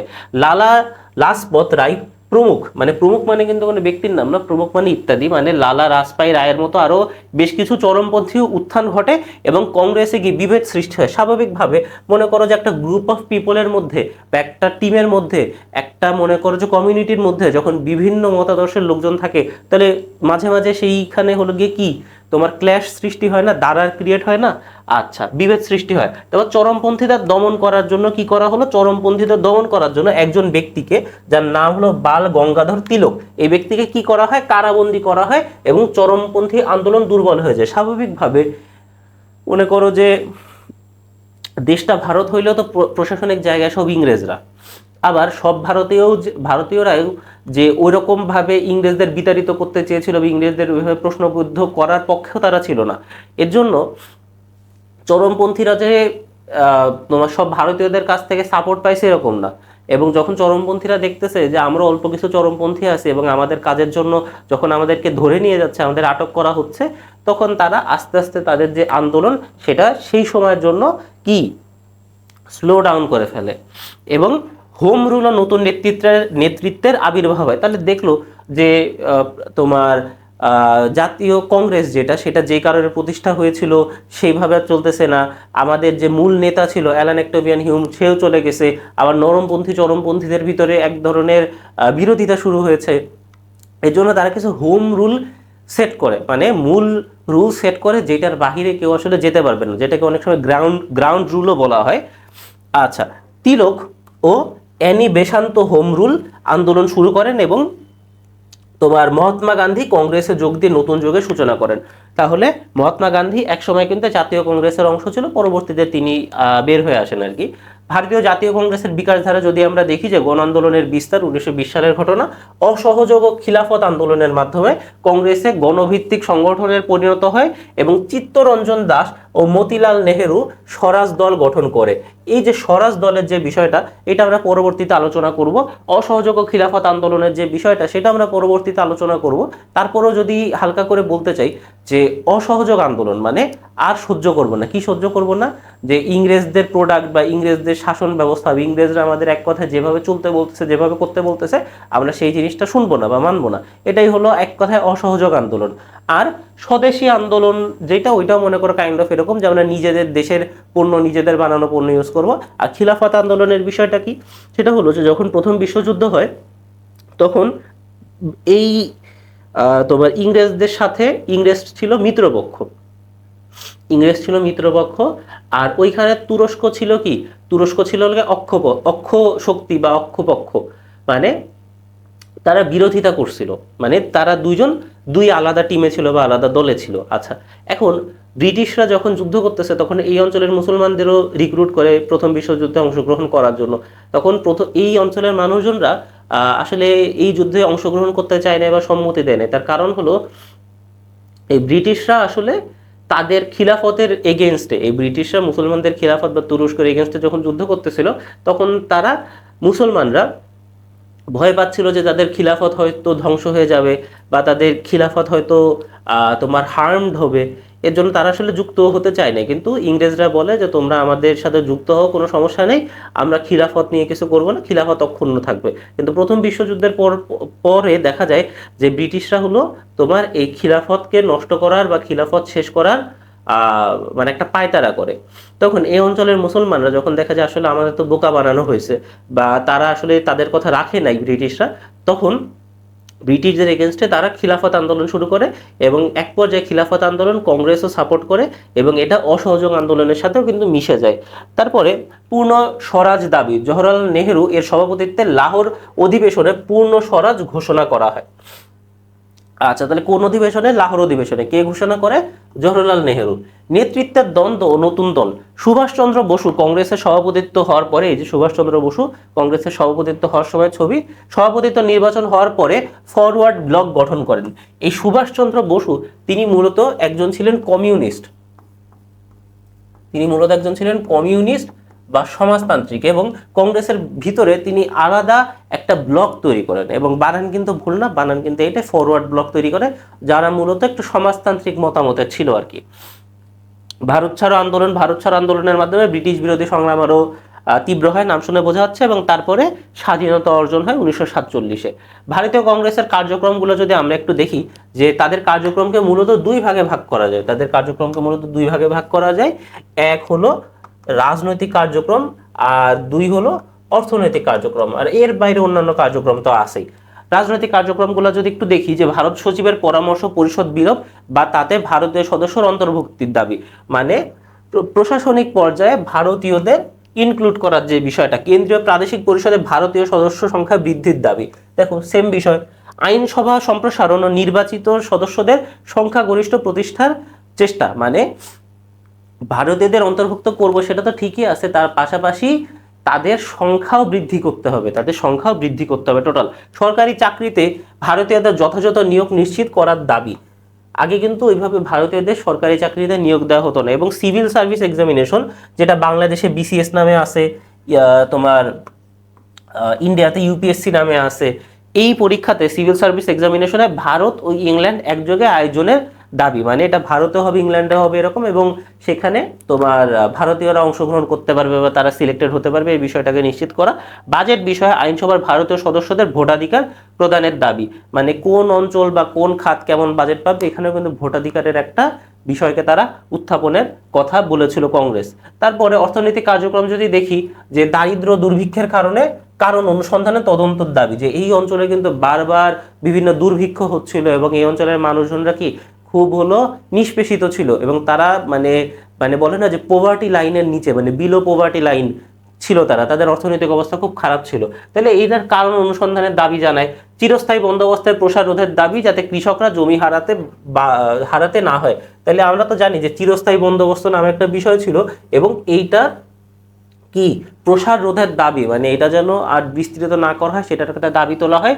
দেশীয় শিল্প রক্ষায় অবাধ বাণিজ্য নীতি বাতিলের দাবি, মানে দেশীয় পণ্য যেন মানুষ আর ইউজ করতে পারে, দেশীয় পণ্য যেন আরো মানুষ বানায়, এটার জন্য অবাধ বাণিজ্যের যে নীতি, মানে বাইরের দেশ থেকে যে ভরপুর প্রোডাক্ট আসতেছে, বাইরের দেশের প্রোডাক্টগুলো দেশীয় প্রোডাক্টকে রিপ্লেস করতেছে, এই বিষয়েও কিন্তু তারা একটা তাদের ভিতরে মতবিরোধ ছিল ইংরেজ আর কংগ্রেসের মধ্যে। আচ্ছা, তারপরে কৃষিক্ষেত্রে উন্নয়নের জন্য রাজস্ব হ্রাস ও আদায়ে নমনীয়তার দাবি। এখন কৃষিক্ষেত্রে যেন কৃষকরা উন্নয়ন করতে পারে বা কৃষকদের যেন লাভ হয়, এজন্য তারা যেটা করছিল, যে কৃষকদের যেই তোমার কর বা ট্যাক্স বা রেভিনিউ বা যেটাই বলি না কেন বা রাজস্ব, এটাকে কমানোর একটা তারা আবেদন জানায় এবং তাদের কাছ থেকে যখন রাজস্ব নেওয়া হবে তখন যেন তাদেরকে ওইভাবে চাপের মধ্যে না রাখা হয়, তাদেরকে যেন একটা ফ্লেক্সিবল প্ল্যানের মধ্যে রাখা হয়, বা তারা একটা সার্টেন পিরিয়ডের মধ্যে যে টাইমটা দেওয়া হয়েছে সেই সময় তারা যদি তোমার রাজস্ব নাও দিতে পারে, তারপরে যেন একটা বিকল্প ব্যবস্থা রাখা হয়, এই বিষয়টার কথা তারা বলে। এবং লবণ কর হ্রাসের দাবিও করে, মানে লবণের উপর যে কর ছিল সেটাও কমানোর কথা বলে। অন্যান্য কার্যক্রম কি ছিল, স্বাভাবিকভাবে শিক্ষার বিস্তার, বাক স্বাধীনতা ও নাগরিক অধিকার প্রতিষ্ঠার দাবি উত্থাপন করে। পরবর্তীতে বাল গঙ্গাধর তিলক, এই যে যাকে জেলখানায় রাখা হয়েছিল, চরমপন্থী ছিল, লালা লাজপত রায়, বিপিন চন্দ্র পাল, এরা কি করছিল, এদের প্রভাবে আন্দোলনমুখী রাজনীতির দিকে অগ্রসর হয়ে যাওয়া। মানে পরবর্তীতে এই যে আমরা তো আগে দেখছি, আগে আমরা যখন পড়ছি যে তারা একটু চরমপন্থী ছিল এবং তারাই মূলত প্রথমে ব্রিটিশ বিরোধী আন্দোলনটা কিন্তু তাদের মাধ্যমে বলা যায় এক হিসাবে শুরু হয়। তারপরে বঙ্গভঙ্গ, এটার ইতিহাস তো আমরা মোটামুটি সবাই জানি যে বেঙ্গল যেটা বা বঙ্গ যেটা, এটা কিন্তু আকারে খুবই বড় ছিল এবং এই এত বড় অঞ্চলকে একটা প্রশাসনিক ইউনিটের মাধ্যমে বা একটা প্রশাসনের মাধ্যমে আসলে শাসন করা খুব কষ্টসাধ্য হয়ে যাচ্ছিল। এই কারণে আবার মনে করো যে এই অঞ্চল মানে এই বেঙ্গল খুবই পাওয়ারফুল হয়ে যাচ্ছিল, অন্য অঞ্চল থেকে খুবই পাওয়ারফুল হয়ে যাচ্ছিল। এবং তোমার এটাকে যে পাওয়ারের সেন্ট্রালাইজেশন বা সব জিনিসের সেন্ট্রালাইজেশন হচ্ছিল, যেটা আসলে ব্রিটিশরাও পছন্দ করেনি, অন্য অঞ্চলের মানুষও পছন্দ করে নাই। তার পাশাপাশি মুসলিমরাও বলে যে হিন্দুদের কাছ থেকে আমরা নিষ্পেষিত এবং আমরা মুসলমানরা সবসময় একটা ধামাচাপার মধ্যে থাকতেছি, আমরা সবসময় পিছায় পড়তেছে, আমাদের উন্নতি করার দরকার। এরকম বিভিন্ন কারণে বঙ্গভঙ্গ হয় 1905 সালে। বাংলা প্রেসিডেন্সি, এই যে এইটা হলো বাংলা প্রেসিডেন্সির ছবি আর কি, এটা হলো বাংলা প্রেসিডেন্সির ছবি। বাংলা প্রেসিডেন্সি বা বঙ্গ বা বাংলা যেটাই বলি না কেন, ব্রিটিশ ভারতের বৃহত্তম প্রদেশ ছিল, মানে সব থেকে বড় ছিল আয়তনে, যেখানে বাংলা, বিহার, উড়িষ্যা ও ছোট নাগপুরের অন্তর্ভুক্ত ছিল। 1905 সালের 1 সেপ্টেম্বর ঘোষণা দেওয়া হয় এবং 15 সেপ্টেম্বর তা কার্যকর হয়। দেখো তাহলে এটা কিন্তু ভুল করা যাবে না, একটা 1 সেপ্টেম্বর আর একটা 15 সেপ্টেম্বর। 1 সেপ্টেম্বর ঘোষণা, 15 সেপ্টেম্বর কি, 15 সেপ্টেম্বর এটা কার্যকর হয়। প্রাদেশিক বিভাজন, পূর্ববঙ্গ ও আসাম প্রদেশ, ঢাকা, রাজশাহী, চট্টগ্রাম ও আসাম নিয়ে গঠিত হয় পূর্ববঙ্গ, মানে আমাদের যে অঞ্চলটা সেটা। এবং এটার রাজধানী কি ছিল, স্বাভাবিকভাবে ঢাকা ছিল, এবং ঢাকা কিন্তু টোটাল 5 বার এই অঞ্চলের রাজধানী হয়েছে। তারপরে আয়তন এতটুকু ছিল, জনসংখ্যা এমন ছিল, এবং গভর্নর কে ছিলেন, স্যার ব্যামফিল্ড ফুলার, এবং তার নামে কিন্তু ঢাকা বিশ্ববিদ্যালয়ে একটা রোডও আছে, যেখানে মূলত টিচারদের কোয়ার্টার, ব্রিটিশ কাউন্সিল, এই পাশে জগন্নাথ হল, ওই পাশে সলিমুল্লাহ মুসলিম হল, আর রাস্তার ওই পাশে কি বুয়েট। আচ্ছা, আর তাহলে পূর্ববঙ্গ তো আমরা দেখলাম, পশ্চিমবঙ্গ দেখি। পশ্চিমবঙ্গে ছিল মূলত যে এটা এখন ইন্ডিয়ার আন্ডারে, পশ্চিম বাংলা, বিহার, উড়িষ্যা নিয়ে গঠিত ছিল। রাজধানী স্বাভাবিকভাবে কলকাতা ছিল, আর গভর্নর ছিল স্যার অ্যান্ড্রিউ ফ্রেজার।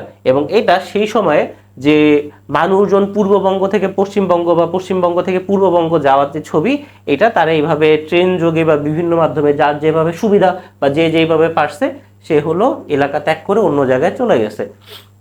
এবং আমাদের অনেক নানা নানি, দাদা দাদিরাই কিন্তু এই টাইমে তোমার কি বা দাদা দাদি বা তার বাবারা বা দাদা দাদির দাদা দাদি, নানা নানির নানা নানি, তারা আইদারে 1905-এর বঙ্গভঙ্গ সময় বা 1947-এর দেশভাগের সময় কিন্তু এই অঞ্চলে চলে আসছে। আচ্ছা, এখন বঙ্গভঙ্গের কারণ কি? প্রশাসনিক কারণ তো বললাম, অনেক বড় শাসন করা ঝামেলা। রাজনৈতিক কারণে যে ইন্ডিয়ান ন্যাশনাল কংগ্রেস কেন্দ্রিক জাতীয়তাবাদী আন্দোলন দুর্বল করার জন্য ব্রিটিশরা বাংলা বিভক্ত করে। এই যে ডিভাইড অ্যান্ড রুলের যে সিস্টেমটা, সেটা তারা এখানে ইউটিলাইজ করে।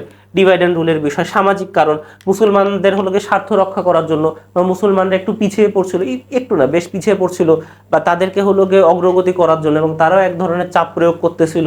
তারপরে অর্থনৈতিক কারণ, কলকাতা কেন্দ্রিক অর্থনীতির আধিপত্য ছিল এবং অন্য অঞ্চলগুলো একটু পিছিয়ে পড়ছিল, তাহলে একটা সামগ্রিক বা হোলিস্টিক উন্নয়নের জন্য কিন্তু বঙ্গভঙ্গ করা হয়।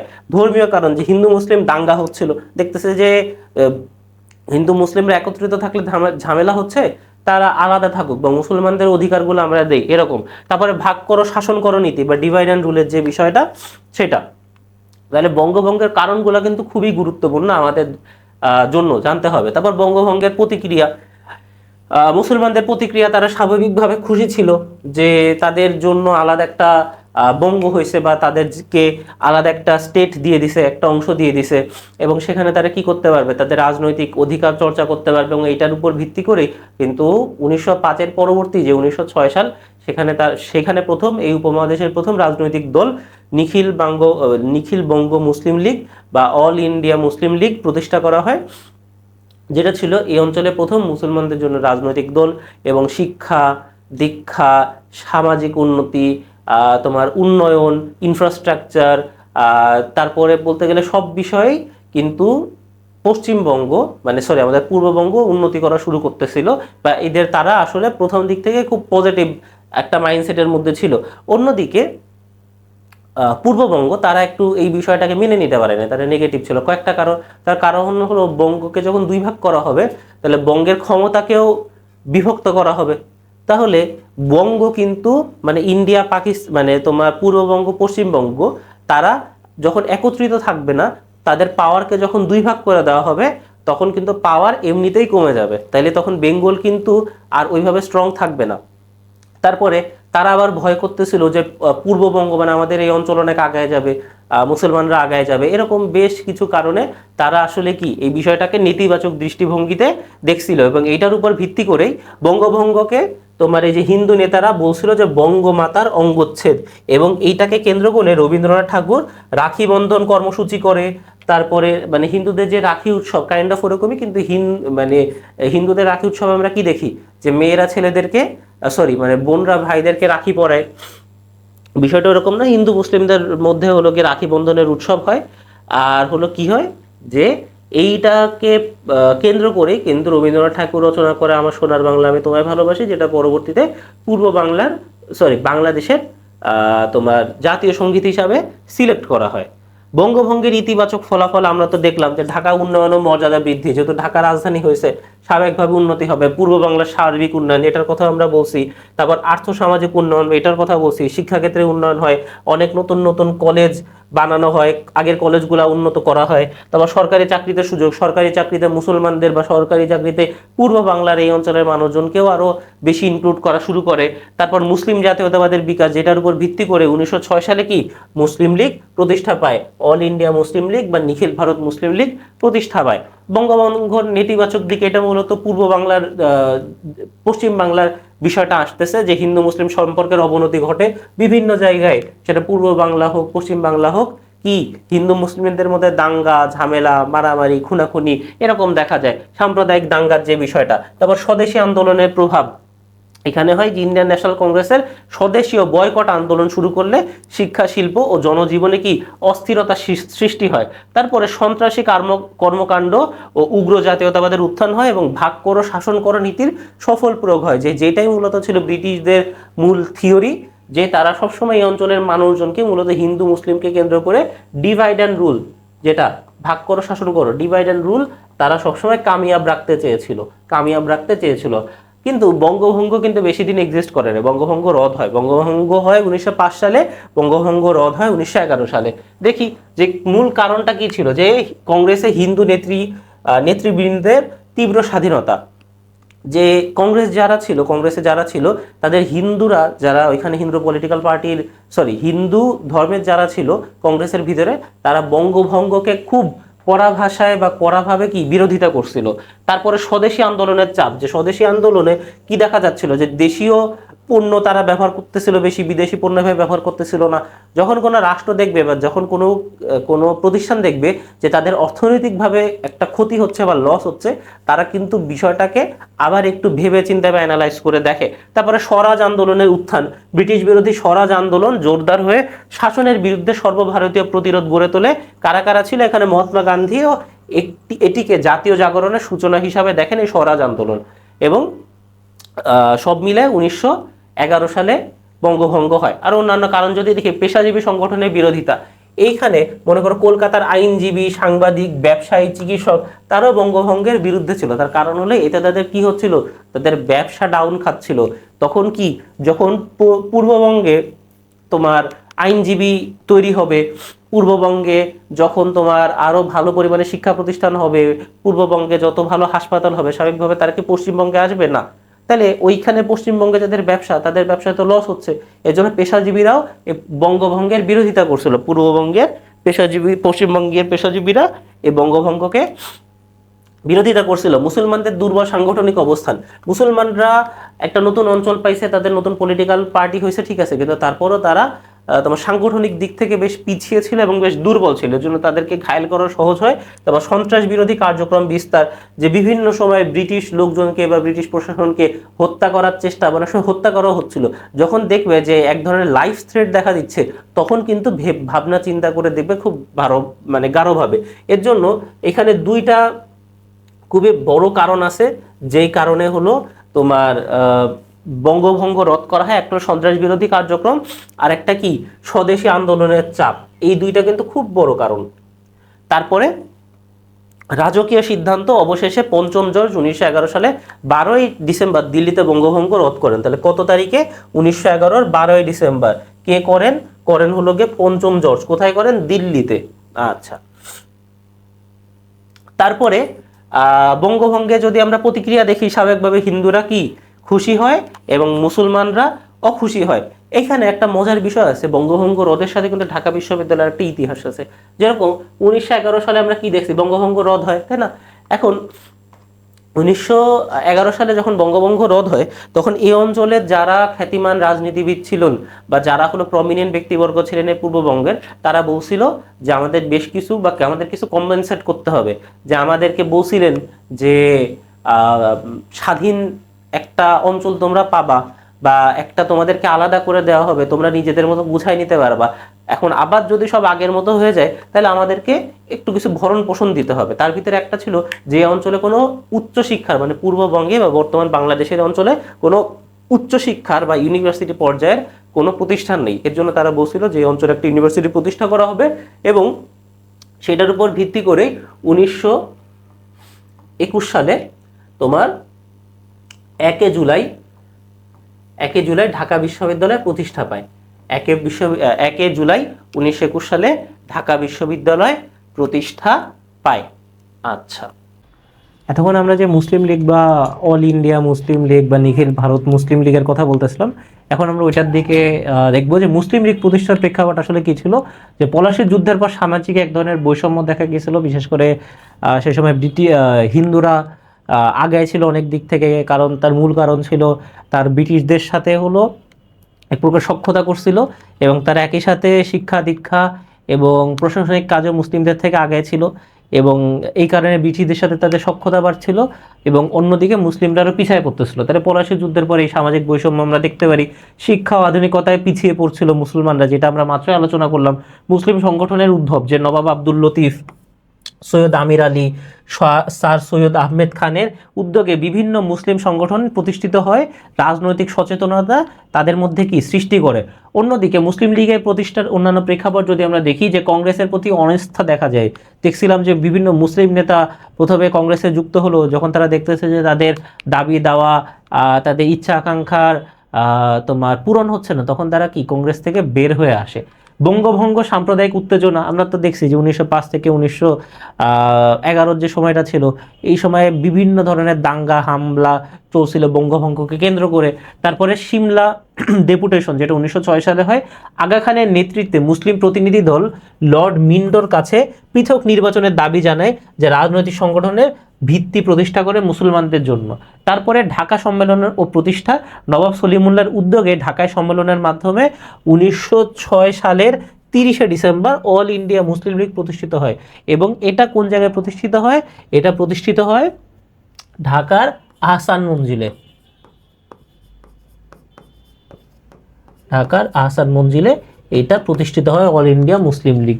মুসলিম লীগ প্রতিষ্ঠানের অন্যান্য উদ্দেশ্য হলো ব্রিটিশ সরকারের প্রতি আনুগত্য বৃদ্ধি করা। তাইলে আমরা দেখছিলাম যে মুসলিম লীগের তোমার কংগ্রেসের মাধ্যমে তারা হলো মুসলিমরা যেহেতু একটু পিছায় পড়ছিল, ব্রিটিশদের সাথে ওইভাবে তাদের আনুগত্য হয়নি। তাহলে অল ইন্ডিয়া মুসলিম লীগ মুসলমানদের মধ্যে ব্রিটিশ সরকারের প্রতি আনুগত্য বৃদ্ধি ও ভুল ধারণা দূর করতে চেয়েছিলেন। তার কারণ ব্রিটিশদের বিরুদ্ধে মুসলিম নেতা বা মুসলিমদের নিয়ে অনেক মিস ইনফরমেশন বা মিসকনসেপ্ট ছিল। মুসলমানদের স্বার্থ অধিকার সংরক্ষণ, যেটা নিয়ে তো আমরা অলরেডি আলোচনা করছি, ও সম্প্রীতি বজায় রাখা, অন্যান্য সম্প্রদায়ের সাথে বিরোধ না বাড়িয়ে সাম্প্রদায়িক সম্প্রীতি বজায় রাখার চেষ্টা করাও কিন্তু ছিল মুসলিম লীগের অন্যতম বৈশিষ্ট্য। কারণ মুসলিম লীগ যদি সবার সাথেই বা মুসলমান যদি সবার সাথেই বিরোধিতা করে, তাহলে তো তাদের এক্সিস্ট করা সমস্যা হয়ে পড়বে। তাহলে মুসলিম লীগের কার্যক্রম কি কি ছিল? রাজনৈতিক সংগঠন ও দাবি উত্থাপন। তাহলে মুসলমানদের জন্য প্রথম রাজনৈতিক সংগঠন তো ছিলই, একই সাথে মুসলমানদের যে বিভিন্ন দাবি দাওয়া সেগুলো কিন্তু তারা এর মাধ্যমে উপস্থাপন করে। তারপরে সিমলা ডেপুটেশন, একটু আগে যেটা নিয়ে আলোচনা করছি, এটা প্রথম অধিবেশন ও সাংগঠনিক গঠন হয় 1907 সালে। এটা কোথায় হয়? এটা হয় হলো কি করাচিতে। এটা কিন্তু খুবই গুরুত্বপূর্ণ একটা তথ্য। দাবি আদায়ের প্রচেষ্টা, অমৃতসর মানে যেটা ইন্ডিয়াতে, অমৃতসর সম্মেলনে মুসলমানদের প্রতিনিধিত্ব, চাকরির সুযোগ বৃদ্ধির দাবি করা হয়। ফলস্বরূপ মরলে মিন্টো সংস্কারের মাধ্যমে পৃথক নির্বাচন ব্যবস্থাও কিন্তু তাদের জন্য চালু করা হয়। এবং কংগ্রেসের সাথে সহযোগিতা 1916 সালে যখন দেখতেছে যে বঙ্গভঙ্গ রদ হয় না, দুইটা পলিটিক্যাল পার্টি আলাদা হয়ে গেছে, মানে দুইটা আলাদা আলাদা নতুন পলিটিক্যাল পার্টি, একটা পুরাতন একটা নতুন, এখন দেখতেছে যে তারা আসলে মিলেমিশে কাজ করাটাই তাদের জন্য বেটার। এর জন্য লখনউ চুক্তি, এটা হলো যে লখনউ চুক্তির মাধ্যমে কংগ্রেস ও মুসলিম লীগ একসাথে স্বায়ত্তশাসনের দাবিতে ঐক্যবদ্ধ হয়। তাইলে এই পর্যায়ে এর আগে 1905 বঙ্গভঙ্গ পরবর্তী সময় বিষয়টা কি ছিল, যে মুসলমান হিন্দুরাও হলো একে অপরের বিরুদ্ধে, এবং তারা তাদের এই যে বিরোধিতা কাজে লাগাচ্ছিল কারা? কাজে লাগাচ্ছিল ইংরেজরা। কিন্তু পরবর্তীতে তারা একত্রিত হয়ে যায় এবং ঐক্যবদ্ধ হয়। একত্রিত মানে যে দুইটা পলিটিক্যাল পার্টি এক হয় এটা না, কিন্তু তাদের যে চিন্তা ভাবনা, তারা কিছু কিছু জায়গায় একত্রিত হয়ে কাজ করা শুরু করে এবং ব্রিটিশদের বিরোধিতা করা শুরু করে। নেহেরু রিপোর্টের বিরোধিতা 1928 থেকে 1929, মোহাম্মদ আলী জিন্নাহ মুসলমান স্বার্থ রক্ষায় 14 দফা দাবি পেশ করে। তাহলে কত দফা দাবি পেশ করে? 14 দফা দাবি। এটাই মূলত নেহেরু রিপোর্ট। দ্বিজাতি তত্ত্ব, পৃথক রাষ্ট্রের ধারণা, এই যে তোমার এটা আরেকটা খুবই গুরুত্বপূর্ণ, যে মুসলিম লীগের নেতৃত্বে দ্বিজাতি তত্ত্বর কথা উঠে। সেটা হলো যে তোমার হিন্দু এবং মুসলমান যেহেতু তাদের ধর্ম আলাদা, কালচার আলাদা, চিন্তাভাবনা আলাদা, তারা আসলে একসাথে একত্রে মিলেমিশে থাকা তাদের জন্য সম্ভব হবে না। এর জন্য বলছে, একটা আইডিয়া পেশ করছে, একটা প্রপোজাল, যে ধর্মের ভিত্তিতে ভারতীয় উপমহাদেশকে দুই ভাগে ভাগ করতে। আচ্ছা, এই দ্বিজাতি তত্ত্বই, এটাই ছিল মূলত দ্বিজাতি তত্ত্বের আইডিয়া। আচ্ছা, এবং এই আইডিয়াটা মূলত দিছিল মোহাম্মদ আলী জিন্নাহ, কিন্তু দ্বিজাতি তত্ত্ব থিওরি এইটা প্রথম কিন্তু তিনি পেশ করেন, এটা আরেকজন পেশ করছিল পাকিস্তানেরই। কিন্তু এই কনটেক্সটে মোহাম্মদ আলী জিন্নাহ প্রথম এই আইডিয়াটা দেয় লাহোর প্রস্তাবে। আচ্ছা, তারপরে তোমার লাহোর প্রস্তাবে পৃথক মুসলিম রাষ্ট্র গঠনের সিদ্ধান্ত গৃহীত হয় এবং নির্বাচনে সাফল্য, জনপ্রিয়তা বৃদ্ধি। 1937-এ নির্বাচনে উল্লেখযোগ্য সাফল্য অর্জনের পরে মুসলিম লীগ মুসলমানদের প্রধান রাজনৈতিক শক্তিতে পরিণত হয়। তখন মুসলমান যারা আছে তারা দেখা যাচ্ছে যে মেজরিটি বলতে গেলে প্রায় সবই মুসলিম লীগের উপর আস্থা রাখা শুরু করে, এবং পাকিস্তান রাষ্ট্র প্রতিষ্ঠা আমরা স্বাভাবিকভাবে জানি 1947 আগস্টে। আচ্ছা, মুসলিম লীগ প্রতিষ্ঠার গুরুত্ব যদি আমরা একটু দেখি, যে এর মাধ্যমে তাদের মধ্যে কি রাজনৈতিক সচেতনতা ও সংগঠন মানে সংগঠিত হওয়ার এক ধরনের প্রচেষ্টা দেখা যায় এবং এটার বিকাশ করে। এবং এর মাধ্যমে কি যারা হলো কি মুসলমান, তারাও আস্তে আস্তে রাজনীতিতে অংশগ্রহণ করা শুরু করে, এবং তারা তাদের রাজনৈতিক প্রতিনিধিত্ব মানে রাজনৈতিক বা পলিটিক্যাল রিপ্রেজেন্টেটিভ লেভেলে তারা আরও চলে যায়, মানে রাজনীতিতে মুসলমানদের সংখ্যা আরও আস্তে আস্তে বেড়ে যায়। তারপর বঙ্গভঙ্গ রক্ষার আন্দোলনে মুসলিম লীগের ভূমিকা মুসলিম জাতীয়তাবাদকে শক্তিশালী করে। তাহলে বঙ্গভঙ্গ রদ হইলেও মুসলিম জাতীয়তাবাদ কিন্তু তখনও বেশ মোটামুটি শক্ত অবস্থানে ছিল, এবং 1940-এর লাহোর প্রস্তাব প্রণয়নে মুসলিম লীগ গুরুত্বপূর্ণ ভূমিকা রাখে। মুসলিম লীগ ভারতীয় মুসলমানদের আশা আকাঙ্ক্ষার প্রতীক হিসাবে টিকে থাকে, কিন্তু এটা আসলে বেশ মানে তার পরের কয়েক বছরেই সেটা আবার কি ভেঙে চুরমার হয়ে যায়, এবং শেষ পর্যন্ত মুসলিম লীগের নেতৃত্বেই 1947 সালে পাকিস্তান রাষ্ট্রের কি প্রতিষ্ঠা বা সূচনা হয়। তারপরে আমরা দেখতেছি ভারত শাসন আইন 1919 সালের সাংবিধানিক অগ্রগতির ধাপে যদি দেখি, যে এই আইন ব্রিটিশ ভারতের সাংবিধানিক বিকাশে একটি গুরুত্বপূর্ণ মাইল ফলক বা দায়িত্ব হিসাবে ছিল, এবং মন্টেগু বা চেমসফোর্ড সংস্কার আছে, এটা একটু পড়ে নিও, অত একটা গুরুত্বপূর্ণ না। তারপরে পূর্ববর্তী আইনের সীমাবদ্ধতা দূর করা, এই যে আমরা আগেই বলছিলাম যে ইন্ডিয়ান কাউন্সিল অ্যাক্ট কিন্তু 1909 সালে তো ছিলই, তারপর আবার 1919 সালেও ছিল, এবং 1909 সালের যে সীমাবদ্ধতাগুলো সেগুলা এই 1919 সালে এটার মাধ্যমে দূর করার চেষ্টা করা হয়। এবং প্রথম বিশ্বযুদ্ধের একটা প্রভাবও কিন্তু এর ভিতরে পড়ে, কারণ আমরা জানি যে তোমার এই যে সময়কালে তোমার প্রথম বিশ্বযুদ্ধ ঘটে। আচ্ছা, তারপরে রাজনৈতিক ঐক্য দাবি, ইন্ডিয়ান ন্যাশনাল কংগ্রেস ও অল ইন্ডিয়া মুসলিম লীগের মধ্যে লাকনাউ প্যাক্ট বা লাকনাউ চুক্তির স্বাক্ষরের মাধ্যমে স্বায়ত্তশাসনের দাবি কি আরও জোরালোভাবে উপস্থাপন করা হয়। তারপর মন্টেগু ঘোষণা, যেটা 1917 সালে মন্টেগু ব্রিটিশ পার্লামেন্টে ঘোষণা দেন যে ভারত ধীরে ধীরে দায়িত্বশীল সরকার প্রতিষ্ঠা করা হবে। মানে এখানে এক প্রকারের যে ধারণা দেওয়া হয় যে আস্তে আস্তে সময়ের সাথে সাথে ব্রিটিশরা হয়তো তাদের শাসনভার থেকে চলে আসবে এবং ভারতকে আলাদা স্বাধীন রাষ্ট্র হিসাবে দিয়ে আসবে। সংস্কার প্রতিবেদন আইন প্রণয়ন, 1918 সালে সাংবিধানিক সংস্কার প্রতিবেদনের ভিত্তিতে 1919 সালে ব্রিটিশ পার্লামেন্ট এই আইনটি কি পাশ করে দেয়।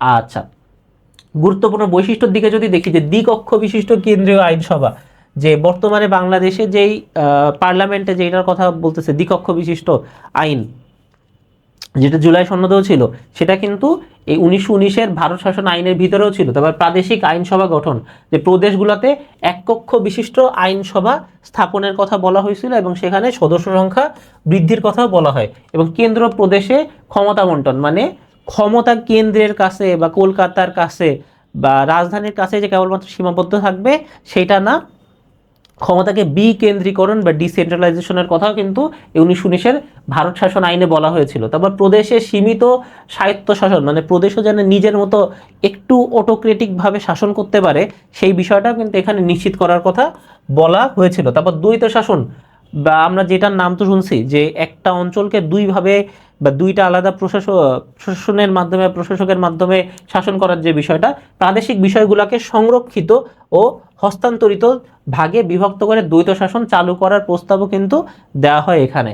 তারপরে পৃথক নির্বাচন ব্যবস্থার অব্যাহত, মুসলিম সহ বিভিন্ন সম্প্রদায়ের জন্য পৃথক নির্বাচনের ব্যবস্থা বজায় রাখা এবং যুক্তরাষ্ট্রীয় ব্যবস্থার সূচনা, মানে বিভিন্ন যে আলাদা আলাদা রাষ্ট্র ছিল ভারতে তখন, সেই রাষ্ট্র বলতে যে দেশ ওরকম না, বিভিন্ন আলাদা আলাদা স্টেট, সেই স্টেটগুলোকে একত্রিত হওয়ার যে বিষয়টা, যে ফেডারেল ধারণার মাধ্যমে, এই ধারণাটাকে বলা হয় যে যুক্তরাষ্ট্রীয় ব্যবস্থা।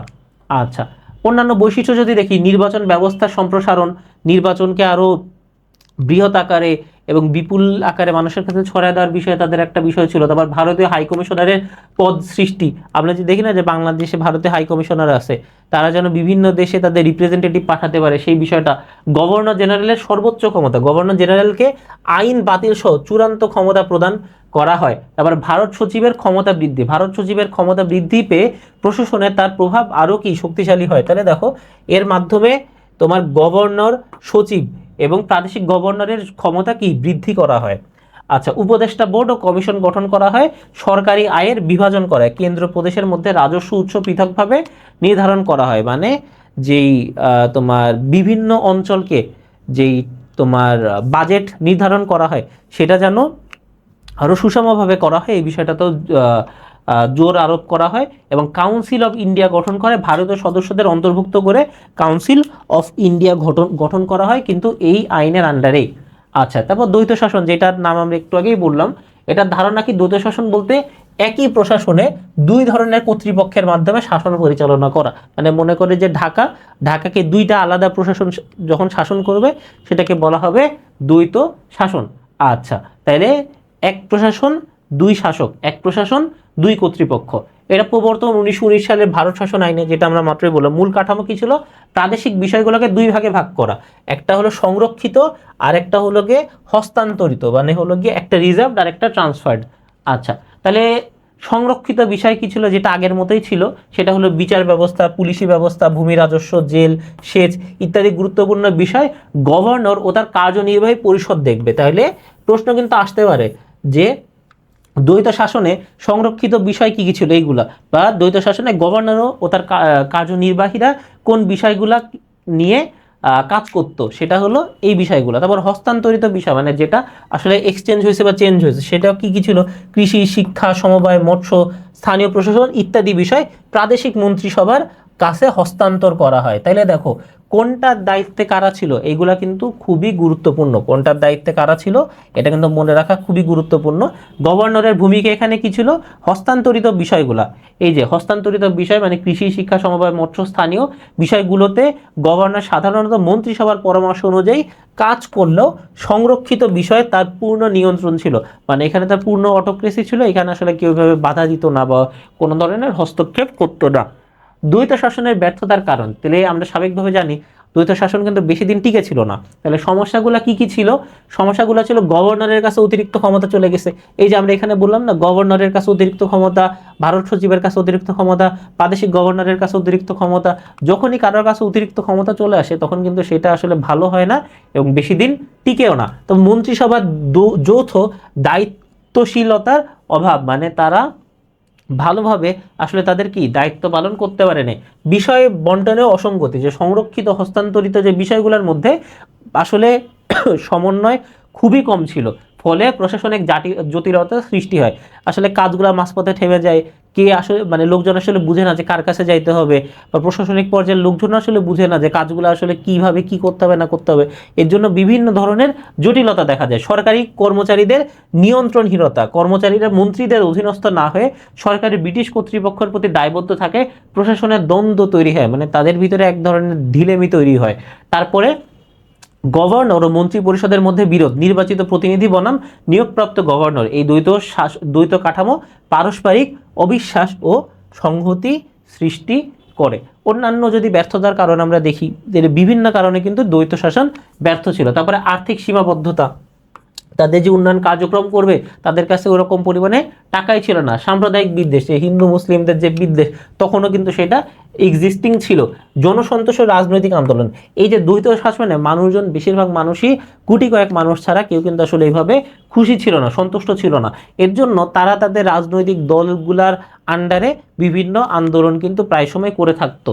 তারপরে রাজনৈতিক অস্থিতিশীলতা, তাহলে রাজনৈতিকভাবে তারা যদি খুশি না থাকে, তারা যদি সন্তুষ্ট না থাকে, কিছুদিন পর পর কি রাজনৈতিক আন্দোলন হবে, রাজনৈতিক অসন্তোষ ক্রিয়েট হবে, এই দেশে অস্থিরতা ক্রিয়েট হবে।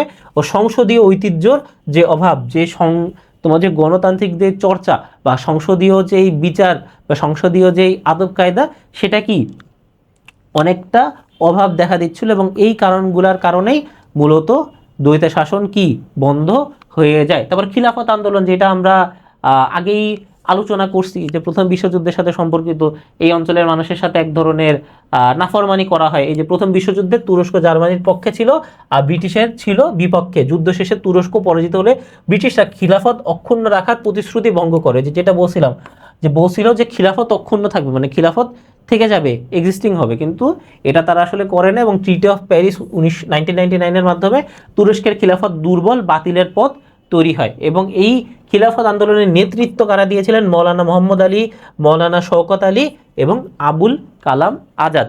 আন্দোলনের ধারা এবং এখানে গুরুত্বপূর্ণ যে বিষয়টা, এই খিলাফত আন্দোলনে কিন্তু মহাত্মা গান্ধীও সমর্থন জানায়, এবং কংগ্রেসের নন কোঅপারেটিভ মুভমেন্টের সাথে খিলাফত আন্দোলন যুক্ত হয়ে আরও শক্তিশালী, যে কংগ্রেসের যেই অসহযোগ আন্দোলনের সাথে তোমার খিলাফত আন্দোলনও কিন্তু মিশে যায়। এবং 1921 সালে আন্দোলন তীব্র হয়, তবে ধীরে ধীরে কিছু জায়গায় সহিংসতা দেখা যায়। এবং সমাপ্তি কিভাবে হয়, যে 1922 সালে গান্ধী আন্দোলন প্রত্যাহার করেন। তার কারণ হলো গান্ধী সবসময় তোমার শান্তির পক্ষে ছিল, ঝামেলা থেকে সে দূরে থাকার চেষ্টা করতেছিল, কিন্তু পরে যখন দেখে যে অসহযোগ আন্দোলনের মাধ্যমেই তার দলের লোকজনের মাধ্যমেই মানুষজন মারা যাচ্ছে, তখন সে এই আন্দোলন প্রত্যাহার করে। তুরস্কে মুস্তফা কামাল আতাতুর্ক ক্ষমতায় এসে 1924 সালে খিলাফত ব্যবস্থা বাতিল করে। তাহলে খিলাফত ব্যবস্থা বাতিল হয় কত সালে, 1924 সালে। এটা কিন্তু খুবই গুরুত্বপূর্ণ একটা এমসিকিউ। ফলে খিলাফত আন্দোলনের অবসান ঘটে। আচ্ছা, তারপরে অসহযোগ আন্দোলন, ভারতীয় স্বাধীনতা, যেটা বললাম যে আন্দোলনের সাথে তোমার এই যে খিলাফত আন্দোলনও মিলে গেছিল এক সময়। ভারতের স্বাধীনতা আন্দোলনের ইতিহাসে অসহযোগ আন্দোলন খুবই গুরুত্বপূর্ণ ছিল, এবং এটা নেতৃত্ব দিয়েছিলেন কিন্তু মহাত্মা গান্ধী। এবং এটা প্রেক্ষাপট কি ছিল, প্রেক্ষাপট হলো গিয়ে রাওয়াল এক 1919 সালের 1919 পাশের মাধ্যমে ব্রিটিশ সরকার দমনমূলক নীতি গ্রহণ করে, মানে দমন বা ধামাচাপা দিয়ে রাখা বা বসায় রাখা বা নিজেদের কর্তৃত্ব আরও বাড়ানোর জন্য তারা এটা করে। এবং 13 এপ্রিল 1919 সালে জালিয়ানওয়ালাবাগ হত্যাকাণ্ড, নিরস্ত্র মানুষের উপর যখন গুলি চালানো হয় সারা ভারতে এটার ক্ষোভ ছড়িয়ে পড়ে এবং এর প্রতিবাদ থেকেই অসহযোগ আন্দোলনের সূচনা হয়। এবং এই যে জালিয়ানওয়ালাবাগ হত্যাকাণ্ডের সাথে রবীন্দ্রনাথ ঠাকুরেরও একটা সম্পর্ক আছে। সম্পর্কটা যদি আমরা দেখি যে 1910 সালে রবীন্দ্রনাথ ঠাকুর গীতাঞ্জলি রচনা করেন।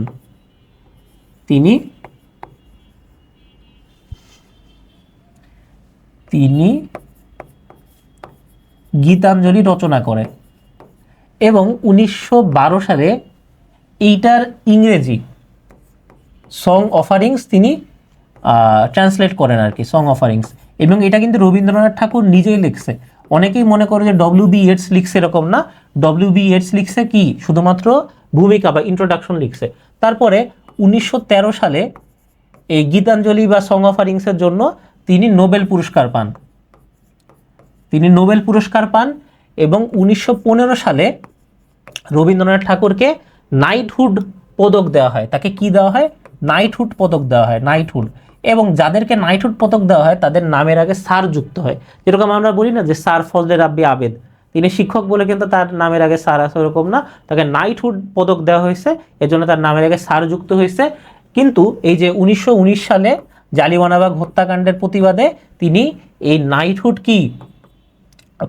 তিনি এটাকে তোমার কি বলে যে ফেলে দেন, বা এটাকে তিনি আর গ্রহণ করেন না, এটাকে তিনি কি বলে এটাকে যে অস্বীকার করেন, এটা তিনি আর নিজের মধ্যে রাখতে চান না বিষয়টা, যে 1919 সালে তিনি নাইটহুড পদত্যাগ করেন আর কি। আচ্ছা, ওকে। তারপরে প্রধান কর্মসূচি কি কি ছিল? যে ব্রিটিশদের দেওয়া উপাধি ও খেতাব বর্জন করা। এই যে যেটা বলতেছিলাম যে তিনি মূলত কি করেন, তিনি নাইটহুড পদক বর্জন করেন। তা বিদেশি পণ্য বয়কট করা, সরকারি স্কুল কলেজ আদালত বর্জন করা, কর না দেওয়া, প্রশাসনের সাথে অসহযোগিতা। তারপরে যে নাইটহুড পদক এর যে বিষয়টা, পদত্যাগের বা ত্যাগ করার যে বিষয়টা বা বর্জনের বিষয়টা তো বললাম। তারপরে 1922 সালে চৌরি চৌরা ঘটনাতে জনতা পুলিশ স্টেশন পুড়িয়ে দেয় এবং পুলিশ নিহত হয়। এবং তিনি, মহাত্মা গান্ধী যেহেতু সহিংসতার বিরুদ্ধে ছিলেন এই ঘটনার পরে, এর জন্য তিনি এই অসহযোগ আন্দোলন বন্ধ করে দেয়। আচ্ছা, তারপর আসতেছে বেঙ্গল প্যাক্ট। যে আমি একজনের নাম বলছিলাম যে চিত্তরঞ্জন দাস, তিনি কিন্তু বেশ গুরুত্বপূর্ণ এবং তিনি খুবই ইউনিক একটা কাজ শুরু করছিলেন। ভারত উপমহাদেশে হিন্দু মুসলিম সম্প্রীতি প্রতিষ্ঠার ক্ষেত্রে বেঙ্গল প্যাক্ট একটা খুবই গুরুত্বপূর্ণ বা ঐতিহাসিক উদ্যোগ ছিল।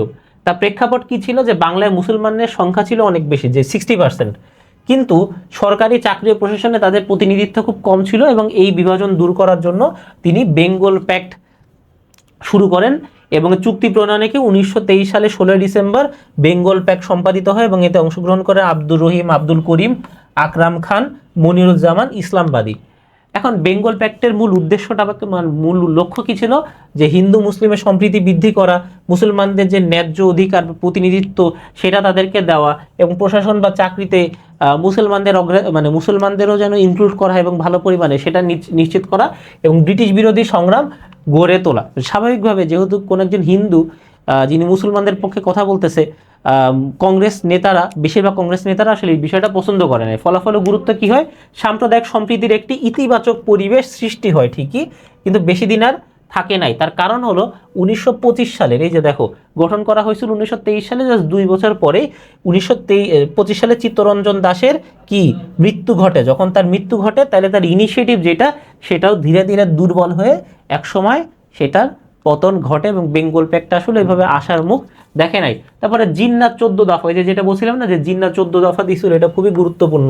জিন্নাত 14 দফা, এটাকে মূলত নেহেরু রিপোর্ট বলা হয়। এবং প্রেক্ষাপট কি ছিল? নেহেরু রিপোর্টে মুসলমানদের দাবি ও স্বার্থ যথাযথভাবে প্রতিফলিত হয়নি। এতে মুসলমান নেতারা কি হতাশ, উদ্বিগ্ন হয়। এ অবস্থায় মোহাম্মদ আলী জিন্না 1929 সালে তার বিখ্যাত 14 দফা পেশ করেন। আচ্ছা, ওকে। আচ্ছা, দফার মূল বিষয়বস্তুগুলো কি ছিল এগুলো একটু দেখে নিও তোমরা, একটু এমনিতেই আলোচনা করা হবে। আর এটার অন্যতম যে গুরুত্ব ছিল সেটা হলো মুসলমানদের রাজনৈতিক অধিকার রক্ষা এবং সুস্পষ্ট রূপরেখা দেওয়া। কেবলমাত্র যে এরকম না যে মুসলমানদের আগে দেওয়া হবে, মুসলমানদের অধিকার দেওয়া হবে, তাদের চাকরি সুযোগ দেওয়া হবে, এরকম না।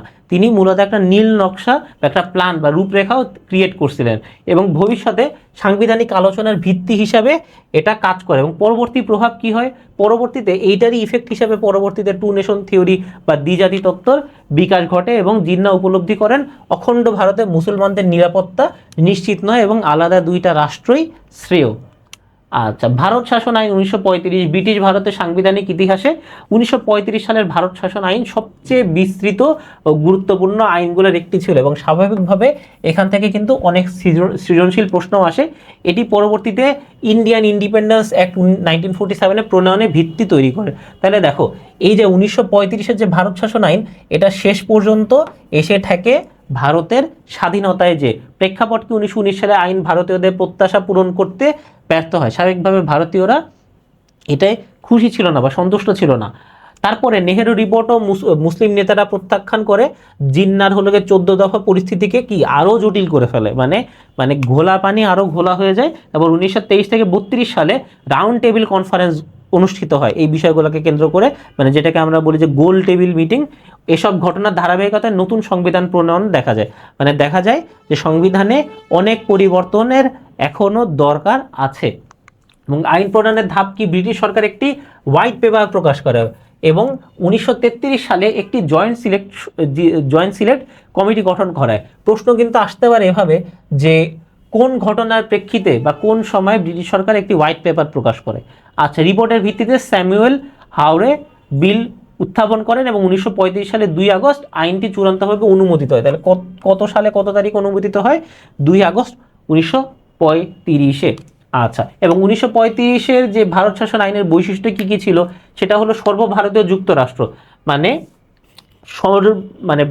ভারতের যে রাষ্ট্রগুলা সেটা কি ব্রিটিশ শাসিত প্রদেশ ও দেশীয় রাজ্য মিলিয়ে একটি যুক্তরাষ্ট্র গঠনের ইনিশিয়েটিভ নেওয়া হয়। যুক্তরাষ্ট্র বলতে গেলে যে ইউএসএ যেটা আমেরিকা, ওইটার কথা কিন্তু বলতেছে না, রাষ্ট্রগুলা একত্রিত হওয়ার যে বিষয়টা সেটাকে বলতেছে।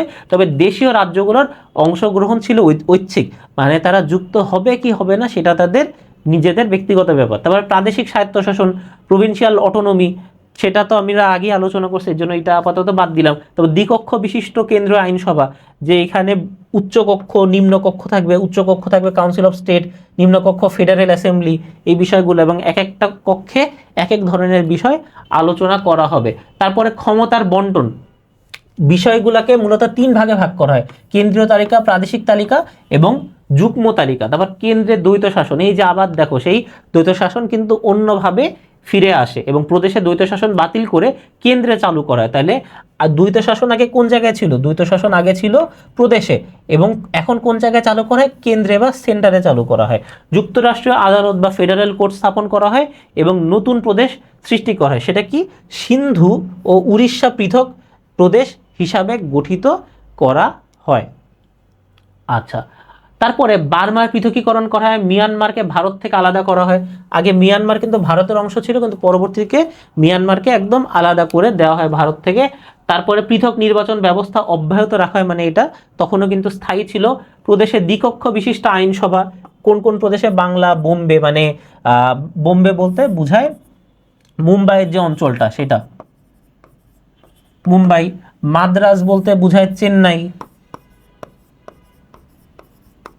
তারপরে বিহার, আসাম, যুক্তপ্রদেশ, এগুলো তো বুঝোই। তারপর উপদেষ্টা বোর্ড গঠন, এটাও আগে আলোচনা করা হয়েছে। রাজপ্রতিনিধির পদ সৃষ্টি, এটাও আগে বলা হয়েছে। স্পিকার ও ডেপুটি স্পিকার নির্বাচন, প্রথমবারের মতো আইনসভায় নির্বাচিত স্পিকার ও ডেপুটি স্পিকার ব্যবস্থা রাখা হয়। তাহলে তখন স্পিকার ও ডেপুটি স্পিকার, মানে স্পিকারের অবর্তমানে যিনি স্পিকার থাকবেন সেটা নির্বাচন বা ইলেকশনের মাধ্যমে নির্ধারণ করা হয়। প্রাদেশিক নির্বাচন 1937-এর প্রাদেশিক নির্বাচন ছিল ব্রিটিশ ভারতের রাজনৈতিক ইতিহাসের এক গুরুত্বপূর্ণ মাইলফলক, যেটা গভর্নমেন্ট অফ ইন্ডিয়া অ্যাক্ট 1935 বা 1935 অনুযায়ী এই নির্বাচন অনুষ্ঠিত হয় এবং এর মাধ্যমে প্রথমবারের মতো তুলনামূলক বিস্তৃত নির্বাচন প্রক্রিয়া চালু হয়। মানে ইতিহাসে সেই সময়ের সব থেকে বেশি মানুষ এখানে কি ভোট দিছিল। আচ্ছা, নির্বাচনের বৈশিষ্ট্য, একটু দেখে নিও, এটা স্বাভাবিকভাবে একটু আলাদা কিন্তু গুরুত্বপূর্ণ, যেটা যে পৃথক নির্বাচন ব্যবস্থা ছিল মুসলমান, শিখ ও ইউরোপীয়দের জন্য। আচ্ছা, এবং ভোটাধিকার সীমিত ছিল, মানে বর্তমানে যেরকম বাংলাদেশে আমরা কি দেখি যে 18 বছর বয়স হইলে ভোট দিতে পারবে, এনআইডি থাকলে ভোট দিতে পারবে, তখন বিষয়টা কিন্তু অতটা ইউনিভার্সাল ছিল না। আচ্ছা, তারপরে এখানে মোট আসন কয়টা ছিল? 1585টা। মুসলিম আসন ছিল 491টা, কিন্তু তার ভিতরে যে অল ইন্ডিয়া মুসলিম লীগ মাত্র 108টা আসন দখল করতে পারে, যেটা আসলে তুলনামূলক অনেক কম। এবং এখানে কি মূলত কংগ্রেসের সাফল্য দেখা যায়। কংগ্রেস 11টা প্রদেশের মধ্যে 7টি প্রদেশ সে সরকার গঠন করতে পারে, এবং প্রদেশগুলো এগুলো একটু দেখে নিও। তবে আইনসভার যে কাঠামো, দ্বিকক্ষ বিশিষ্ট প্রদেশ কোনগুলো ছিল? আসাম, বাংলা, বিহার, বোম্বাই, মাদ্রাজ, উত্তরপ্রদেশ। আর এক কক্ষ বিশিষ্ট ছিল 5টা, যেগুলো তুলনামূলক একটু ছোট বা কম ইম্পর্টেন্ট ছিল: পাঞ্জাব, মধ্যপ্রদেশ, উত্তর পশ্চিম সীমান্ত প্রদেশ, সিন্ধু ও উড়িষ্যা, যেটা হলো রিসেন্টলি তখন অ্যাড করা হয়েছিল। তাহলে এখানে কয়টা তোমার প্রদেশ ছিল দ্বিকক্ষ বিশিষ্ট, এক কক্ষ বিশিষ্ট, সেগুলোর উদাহরণ কি কি? কংগ্রেস হলো কয়টার মধ্যে কয়টা পাইছে, সেগুলা কি কি? মোট আসন কতটা ছিল? তারপরে মুসলিম লীগ কতটা আসন গ্রহণ করতে পারছিল? সেই বিষয়গুলা কিন্তু আমাদের মনে রাখতে হবে। আচ্ছা, তারপরে যদি দেখি যে জিন্নাত দ্বিজাতি তত্ত্ব, এটা নিয়ে আমরা মোটামুটি সবাই জানি। তারপরে যদি অল্পর ভিতরে দেখি, 1940-এর 22শে মার্চ লাহোর রেজলিউশনে সে প্রথমবারের মতো দ্বিজাতি তত্ত্ব ব্যাখ্যা করে, এবং এটার প্রয়োজনীয়তা বলে ভারতবর্ষে দুটি পৃথক জাতি বিদ্যমান, হিন্দু মুসলমান, এবং মুসলমানরা কোনো সংখ্যালঘু নয়, মানে তাদের সংখ্যা আরও বেশি, কিন্তু তারা তোমার সুবিধার দিক থেকে, অর্জন, মর্যাদা, সব দিক থেকে তারা পিছায়। এর জন্য আবার তখন কিছুদিন পরপরই হলো গিয়ে হিন্দু মুসলিম দাঙ্গা হামলা হচ্ছিল, এর জন্য সে বলে যে ধর্মের ভিত্তিতে দুইটা আলাদা রাষ্ট্র দরকার, এবং এটা মূলত মুসলিম লীগে এটা তোমার সমর্থনে ছিল, কিন্তু কংগ্রেস এটার অ্যাপোজ করে বা এটার বিরোধিতা করছিল। জিন্নাহ যুক্তি কি ছিল? যে ধর্মীয় পার্থক্য, সামাজিক সাংস্কৃতিক ভিন্নতা, ইতিহাস ও ঐতিহ্যের পার্থক্য, রাজনৈতিক বাস্তবতা। এবং দ্বিজাতি তত্ত্ব তাৎপর্য কি ছিল? রাজনৈতিক চেতনার বিকাশ ঘটে, আমরা দেখি ধর্মীয় চেতনাকে উজ্জীবিত করে, সাম্প্রদায়িক ঐক্যবোধ সৃষ্টি করে। এখানে তাহলে মুসলমানরা একত্রিত হয়, হিন্দুরাও হলো গিয়ে যেহেতু মুসলমানরা একত্রিত হচ্ছে, তারাও আবার আলাদা করে একত্রিত হয়। তারপরে মুসলিম লীগ, মুসলিম জাতীয়তাবাদের বিকাশ ঘটে এর মাধ্যমে, যে মুসলমানরা যখন আলাদাভাবে থাকা শুরু করবে, তাদের জাতীয়তাবাদ আরও বিস্তার ঘটবে, এবং পাকিস্তান রাষ্ট্র প্রতিষ্ঠা হয় কিন্তু এটার উপর ভিত্তি করে 1947-এর 14ই আগস্ট, আর 1947-এর 15ই আগস্ট প্রতিষ্ঠা পায় কি? ইন্ডিয়া, বর্তমান সময়ের ইন্ডিয়া বা ভারত। 1940-এর যে লাহোর প্রস্তাবের কথা আমরা এতবার শুনছি, এটা 1940-এর 23শে মার্চ পাঞ্জাবের লাহোরে অল ইন্ডিয়া মুসলিম লীগের অধিবেশনে এই প্রস্তাব গৃহীত হয়। সভাপতিত্ব করেন মোহাম্মদ আলী জিন্নাহ। প্রস্তাব উত্থাপন করেন কে? এই যে একে ফজলুল হক। আচ্ছা, এবং এখানে গুরুত্বপূর্ণ দুইটা আইডিয়া, মানে গুরুত্বপূর্ণ দুইটা জিনিস মাথায় রাখতে হবে, যে আল্লামা ইকবাল মুসলিম রাষ্ট্রের ধারণা প্রথম দেন। আল্লামা ইকবাল ছিল পাকিস্তানের জাতীয় কবি, পাকিস্তানের জাতীয় কবি, পাকিস্তান জাতীয় কবি। তিনি প্রথম আলাদা মুসলিম রাষ্ট্রর ধারণা দেয়, কিন্তু যেই আইডিয়ার উপর ভিত্তি করে যে আইডিয়াটা মূলত লাস্টলি ইউটিলাইজ করা হয়েছিল, সেটা মোহাম্মদ আলী জিন্নাহর টু নেশন স্টেট। তারপরে তোমার চৌধুরী রহমত আলী 1933 সালে পাকিস্তান ধারণা প্রচার করে, এবং পাকিস্তান নামটাও মূলত কিন্তু তারই দেওয়া। লাহোর প্রস্তাবের মূল বক্তব্য কি ছিল? যে 1935-এর আইন প্রত্যাখ্যান করতে হবে, তাহলে যেই যুক্তরাষ্ট্র আইন যেটা ছিল সেটাকে প্রত্যাখ্যান বা ভেঙে ফেলতে হবে, নতুন সাংবিধানিক পরিকল্পনা দাবি করতে হবে, স্বাধীন রাষ্ট্র গঠনের মূলনীতি তৈরি করতে হবে, সংখ্যালঘুদের অধিকার সংরক্ষণ করতে হবে, মানে মুসলমান অমুসলিম যারাই আছে, সংখ্যালঘু মানে যাদের সংখ্যা কম, যারা সুযোগ সুবিধার দিক থেকে পিছায়, তাদের অধিকার নিশ্চিত করতে হবে, ক্ষমতার বন্টন করতে হবে পরিপূর্ণভাবে, কেউ বেশি পাবে কেউ কম পাবে এরকম যেন না হয়, পরিকল্পনা প্রণয়নের দায়িত্ব দেওয়া হয় মুসলিম লীগের ওয়ার্কিং কমিটির উপরে। লাহোর প্রস্তাবের বৈশিষ্ট্য নিয়ে যেটা বলতেছিলাম, যে 1935 সালের যে আইন সেটা প্রত্যাখ্যান করায় মুসলমানদের সম্মতির আরও গুরুত্ব দেওয়া হয়, কারণ এতদিন ধরে মুসলমানদের দাবি দেওয়াগুলো আসলে উপেক্ষিত হয়ে আসছিল। তারপরে ভৌগোলিক ভিত্তিতে অঞ্চল নির্ধারণ করে, সংলগ্ন বা সন্নিহিত এলাকাগুলোকে পৃথক অঞ্চল হিসাবে আলাদা করে চিহ্নিত করার কথা বলা হয়, এবং স্বাধীন রাষ্ট্র গঠনের একটা ধারণা দেওয়া হয়, যেটা পরবর্তীতে যেই ভারত পাকিস্তানের রূপ নেয়। তারপরে স্বায়ত্তশাসিত সার্বভৌম অঙ্গরাজ্যগুলো চিহ্নিত করা হয়, বা এই রাষ্ট্রগুলোর অন্তর্ভুক্ত প্রদেশগুলো হবে স্বায়ত্তশাসিত বা সার্বভৌম, এই বিষয়টা নিশ্চিত করা হয়। সংখ্যালঘুদের অধিকার সংরক্ষণের কথা বলা হয়, যেটা নিয়ে আগেও বলা হয়েছে। ভবিষ্যৎ সংবিধানের ভিত্তি, এইটাকে কেন্দ্র করে পরবর্তীতে সংবিধানে কিন্তু একটা বড় ধরনের ইফেক্ট ফেলে এটা। তারপরে ক্ষমতার বিকেন্দ্রীকরণ, যে আগে দেখা গেছে যে একটা অঞ্চল বা একটা গ্রুপ বড় ধরনের ক্ষমতা হোল্ড করে রাখছে, এটা কিন্তু সময়ের সাথে সাথে আসলে চেঞ্জ হয়ে যায়, যেটাকে আসলে বলে ক্ষমতার বিকেন্দ্রীকরণ। মানে ক্ষমতা কোনো জায়গায় কেন্দ্রীভূত হয়ে নাই, এটা বিভিন্ন জায়গায় বিভিন্নভাবে বিভিন্ন লোকের কাছে বা প্রতিষ্ঠানের কাছে ছড়িয়ে গেছে। মূল লাহোর প্রস্তাবের সংশোধন, প্রাথমিক ব্যাখ্যার পরিবর্তন রাখা হয় এবং পাকিস্তান প্রস্তাব নামে পরিচিত দেওয়া হয়। এটা যে এই ধারণার উপর ভিত্তি করে পরবর্তীতে পাকিস্তান রাষ্ট্র গঠন করা হয়। 1946 সালের আনুষ্ঠানিক সংশোধন, যে 1946 সালের 9 এপ্রিল মুসলিম লীগের আইন প্রণেতাদের সম্মেলনে ইন্ডিপেন্ডেন্ট স্টেটস বা বহু বচন পরিবর্তন করে একটি স্বাধীন রাষ্ট্র গঠনের প্রস্তাব করে। মানে দেখো যে এইখানে বলছিল স্টেটস মানে একাধিক রাষ্ট্রের কথা, কিন্তু পরবর্তীতে তারা বলে যে না, ইন্ডিপেন্ডেন্ট স্টেটস হবে না, একটা মাত্র স্টেট হবে। এবং নতুন রাষ্ট্রের রূপরেখা গঠন করা হয়, যেটা হলো কি পাকিস্তান, যেখানে কোনগুলা থাকবে ধর্মের ভিত্তিতে। হোসেন শহীদ সোহরাওয়ার্দী বলেন যে বাংলা, আসাম পশ্চিমে, পাঞ্জাব উত্তর পশ্চিম সীমান্ত প্রদেশ, তারপরে সিন্ধু বেলুচিস্তান, এই অঞ্চলগুলো নিয়ে একটি স্বাধীন সার্বভৌম রাষ্ট্র পাকিস্তান গঠন করা হবে। যদিও এর হলো গিয়ে বিভিন্ন ধরনের সমালোচনা ও বিরোধিতা করা হয়, যার ভিতরে অন্যতম ছিলেন হলো গিয়ে এই আবুল হাসিম। তারপর স্টেটস, যেটা যে বলছিলাম যে স্টেটস বহু বচন না হয়ে ওইটা এক বচন স্টেট হবে। তারপরে স্বাধীন বাংলাদেশের প্রেক্ষাপটে লাহোর প্রস্তাবের কিন্তু একটা গুরুত্ব ছিল। তার কারণ হলো লাহোর প্রস্তাবের উপর ভিত্তি করে 1947 সালে পাকিস্তান গঠন হয়, এবং এই পাকিস্তান ভেঙে 1971 সালে কি বাংলাদেশ গঠন হয়। পৃথক রাষ্ট্রের ধারণা সূচনা কিন্তু লাহোর প্রস্তাবেই উঠে আসে। তারপর পূর্ব বাংলার স্বাতন্ত্র্য ধারণা, যে পূর্ব বাংলাকে বলা হয়েছিল যে পাকিস্তানকে তো দুই ভাগে ভাগ করাবে, পশ্চিম বাংলা আর হলো মূল পাকিস্তান, যেটা পরবর্তীতে আবার নাম হয়ে যায় যে ইস্ট পাকিস্তান, ওয়েস্ট পাকিস্তান। তাহলে ইস্ট পাকিস্তান আমরা যেটা আছি, আমাদের এক ধরনের সার্বভৌমত্ব দেওয়া হবে, সেটার কথা বলা হয়। পাকিস্তানের ভৌগোলিক অসঙ্গতির বীজ, যে পূর্ব পাকিস্তান পশ্চিম পাকিস্তানের যে এত দূর ছিল, এই ভৌগোলিক বিচ্ছিন্নতা ভবিষ্যতের দ্বন্দ্ব ও বৈষম্যর মূল কারণ হয়ে দাঁড়ায়। একে তো ভৌগোলিকভাবে পার্থক্য ছিলই, তারপরে তাদের ধর্ম, মানে বলা হয় যে পাকিস্তান আর বাংলাদেশ এক করা হয়েছিল তাদের ধর্মের কারণে, ধর্ম এক সেটা অবশ্যই, কিন্তু তাদের কালচার, তাদের খাদ্যাভ্যাস, তাদের চিন্তাভাবনা, তাদের রাজনৈতিক মতাদর্শ কিন্তু অনেক অনেক আলাদা, এমনকি ভাষাও আলাদা, যেটার উপর ভিত্তি করেই প্রথম বাংলাদেশ বা পূর্ব পাকিস্তান পশ্চিম পাকিস্তানের এগেনস্টে যায়। তারপরে তোমার স্বায়ত্তশাসনের আন্দোলনের ভিত্তি কিন্তু এর মাধ্যমেই স্থাপিত হয়, যে পূর্ব পাকিস্তান পশ্চিম পাকিস্তান স্বায়ত্তশাসিত হবে। স্বাধীনতার পথে চূড়ান্ত বিজয় 1970-এ যে শেখ মুজিবুর রহমানের নেতৃত্বে আওয়ামী লীগের বিজয়ের পরও যেহেতু আওয়ামী লীগকে আসলে ক্ষমতা দেওয়া হয় নাই, বা পূর্ব পাকিস্তানের হাতে ক্ষমতা দেওয়া হয় নাই, এটাকে কেন্দ্র করে পরবর্তীতে তাদের ভিতরে কয়েকবার মিটিং হয় না, 7 মার্চের ভাষণ হয়, 25 কালো মার্চে তোমার 25 রাত তোমার কালো রাতে তারা এই অঞ্চলের মানুষের উপরে নির্বিচারে গুলি করে, এবং 26 মার্চ থেকে আমাদের মহান মুক্তিযুদ্ধ শুরু হয় এবং বাংলাদেশের অভ্যুদয় শুরু হয়, যার মাধ্যমে 1971-এর 16 ডিসেম্বর বাংলাদেশ স্বাধীনতা লাভ করে, আমরা সবাই জানি।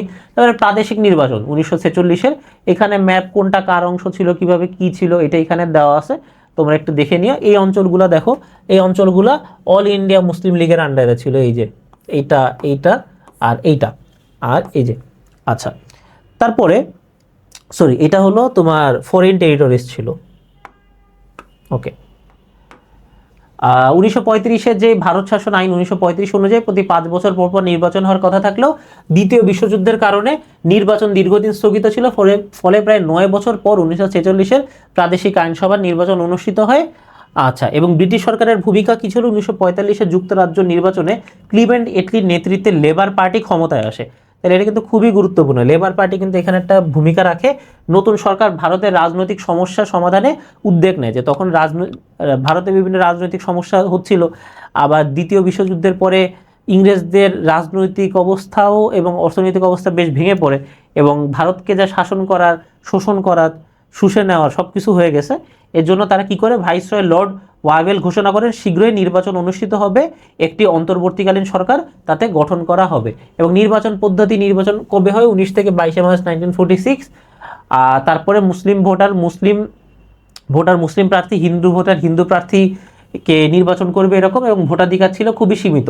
তখনও দেখো কিন্তু অল্প সংখ্যক মানুষজন কেবলমাত্র ভোট দিতে পারত। এবং মুসলিম আসনে কারা থাকে? মুসলিম আসনে মুসলিম লীগ, কৃষক প্রজা পার্টি, মুসলিম পার্লামেন্টারি বোর্ড, জামায়াতুল উলামায়ে হিন্দ এবং অন্যান্য দল এখানে মুসলিম আসনে তারা থাকে। আর হিন্দু আসনে ছিল ইন্ডিয়ান ন্যাশনাল কংগ্রেস, যেটার বিষয়ে আমরা এতক্ষণ কথা বলছি, কমিউনিস্ট পার্টি, হিন্দু মহাসভা, তফসিলে ফেডারেশন সহ অন্যান্য দল। গুরুত্বপূর্ণ বিষয় কি ছিল? যে মুসলিম লীগ মুসলিম আসনগুলোতে শক্ত প্রতিদ্বন্দ্বিতার মাধ্যমে নিজেদের অবস্থান ধরে রাখে। মানে মুসলিম আসনে যে এতগুলো দল ছিল তার ভিতরেও মুসলিম লীগ একটা গুরুত্বপূর্ণ ভূমিকা পালন করার কারণে তারা বেশি ভোট পায়, এবং কংগ্রেসে হিন্দু আসনে তুলনামূলকভাবে সহজে জয়লাভ করে স্বাভাবিকভাবে। এটাই হওয়া উচিত ছিল এবং এটাই হয়েছিল। তারপরে তোমার 1946-এর নির্বাচনের ফলাফল যদি আমরা দেখি, যে 1946 সালে ব্রিটিশ ভারতের 11টি প্রদেশে অনুষ্ঠিত নির্বাচনে মূল প্রতিদ্বন্দ্বিতা হয় ইন্ডিয়ান ন্যাশনাল কংগ্রেস ও মুসলিম লীগের পক্ষে। মোট আসন ছিল এতগুলা, জয়লাভ করে 923টি আসন, মোট ভোট প্রায় 80% দেয়, এবং সংখ্যাগরিষ্ঠতা অর্জন করে 8টি প্রদেশ। এগুলা কি কি এইখানে দেওয়া আছে একটু দেখে নিও। আর 1946 সালে প্রাদেশিক নির্বাচনের গুরুত্ব কি ছিল? যে আমরা দেখছি যে 5 বছর পর পর হওয়ার কথা ছিল, কিন্তু দ্বিতীয় বিশ্বযুদ্ধের কারণে 5 বছর পরে না হয়ে 9 বছর পর হয়ে 1946-এ এই নির্বাচনটা হয়। এবং যে গুরুত্ব সেটা হলো প্রাদেশিক স্বায়ত্তশাসন পুনরুজ্জীবন হয়। মানে যেই আলাদা আলাদা প্রদেশে আলাদা আলাদা স্বায়ত্তশাসন যে দরকার, এটার গুরুত্ব আবার উঠে আসে। দায়িত্বশীল শাসন প্রতিষ্ঠা হয়, মানে দায়িত্বশীলদের কাছে ক্ষমতা চলে যায়, বা দায়িত্বশীলদের কাছে ক্ষমতা দেওয়ার অ্যাটলিস্ট একটা প্রচেষ্টা চালানো হয়। তারপরে পাকিস্তান প্রতিষ্ঠার ভিত্তি আরও সুদৃঢ় হয়। তার কারণ হলো তার পরের বছরই কিন্তু পাকিস্তান রাষ্ট্রের জন্ম ঘটে। তারপরে ভারত স্বাধীনতার পথ প্রশস্ত হয়। তাহলে পাকিস্তান নতুন করে পাকিস্তান স্বাধীন হচ্ছে, আর ভারত আলাদা হয়ে ব্রিটিশদের কাছ থেকে স্বাধীনতা লাভ করতেছে। এবং ব্রিটিশদের যে ডিভাইড অ্যান্ড রুল এবং সাম্প্রদায়িক রাজনীতির তীব্রতার মাধ্যমে 1947 সালে বাংলাকে ভাগ করার পরিকল্পনা ফাইনালি নেওয়া হয়, এবং এই প্রেক্ষাপটে বাংলাকে বিভক্ত না করে একটি স্বাধীন অখণ্ড রাষ্ট্র হিসাবে প্রতিষ্ঠার উদ্যোগ নেওয়া হয়। মানে এটা যদি হতো তাইলে বাংলাদেশ 1947 সালে নতুন করে আরেকটা দেশ হতো। মানে 1947-এ তখন তাহলে 3টা দেশ হতো, ভারত, বাংলাদেশ আর পাকিস্তান। উদ্যোগ নেওয়া হয় যা ইতিহাসে ইউনাইটেড বেঙ্গল প্ল্যান নামে পরিচিত। এই ইউনাইটেড বেঙ্গল প্ল্যান নিয়েও কিন্তু প্রশ্ন আসতে পারে। আচ্ছা, তারপরে লর্ড মাউন্টব্যাটেন ভারতে ভাইসরয় হিসাবে এসে কংগ্রেস ও মুসলিম লীগের সঙ্গে আলোচনা শুরু করেন, এবং পরবর্তীতে দেখে যে এই ভারতকে ভেঙে দেওয়াই আসলে একটা ওয়াইজ ডিসিশন হবে। এর পরিস্থিতিতে বাংলাকে ভাগ না করে স্বাধীন রাখার প্রস্তাব দেন কারা কারা? হুসেন শহীদ সোহরাওয়ার্দী, আবুল হাশিম, শরৎচন্দ্র বোস, কিরণ শঙ্কর রয়।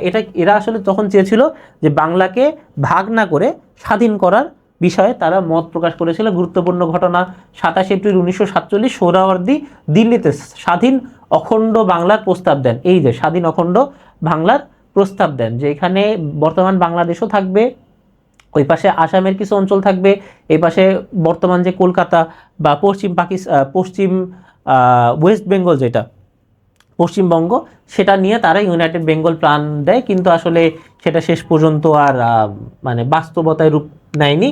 29 এপ্রিল 1947 আবুল হাশিম এ প্রস্তাবের পক্ষে বিবৃতি দেন, যেটা মূলত দিয়েছিল শহীদ সোহরাওয়ার্দী।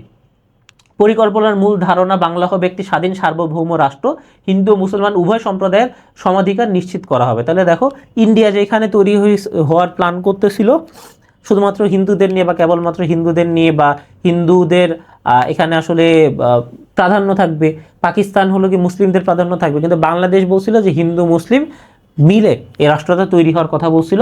ধর্মভিত্তিক বিভাজনের পরিবর্তে সাংস্কৃতিক ঐক্যকে গুরুত্ব দেওয়া। তাহলে এখানে ধর্ম মূল বিষয় না, এখানে মূল বিষয় হলো সংস্কৃতি এক। তাইলে আমরা আসো একটা দেশ গঠন করি, বাংলা না ভারত না পাকিস্তান, বরং স্বতন্ত্র রাষ্ট্র হবে। বাংলা না ভারত না পাকিস্তান, বরং স্বতন্ত্র রাষ্ট্র হবে। সমর্থন ও বিরোধিতা, সমর্থন দেয় প্রগতিশীল মুসলিম লীগ নেতা, কিছু কংগ্রেস নেতাও এটার পক্ষে ছিল, আর বেশিরভাগই বিরোধী ছিল বলে এটা আসলে হয় নাই। অল ইন্ডিয়া কংগ্রেসের বাংলা ভাগ করে ভারতের অংশ করতে চায়।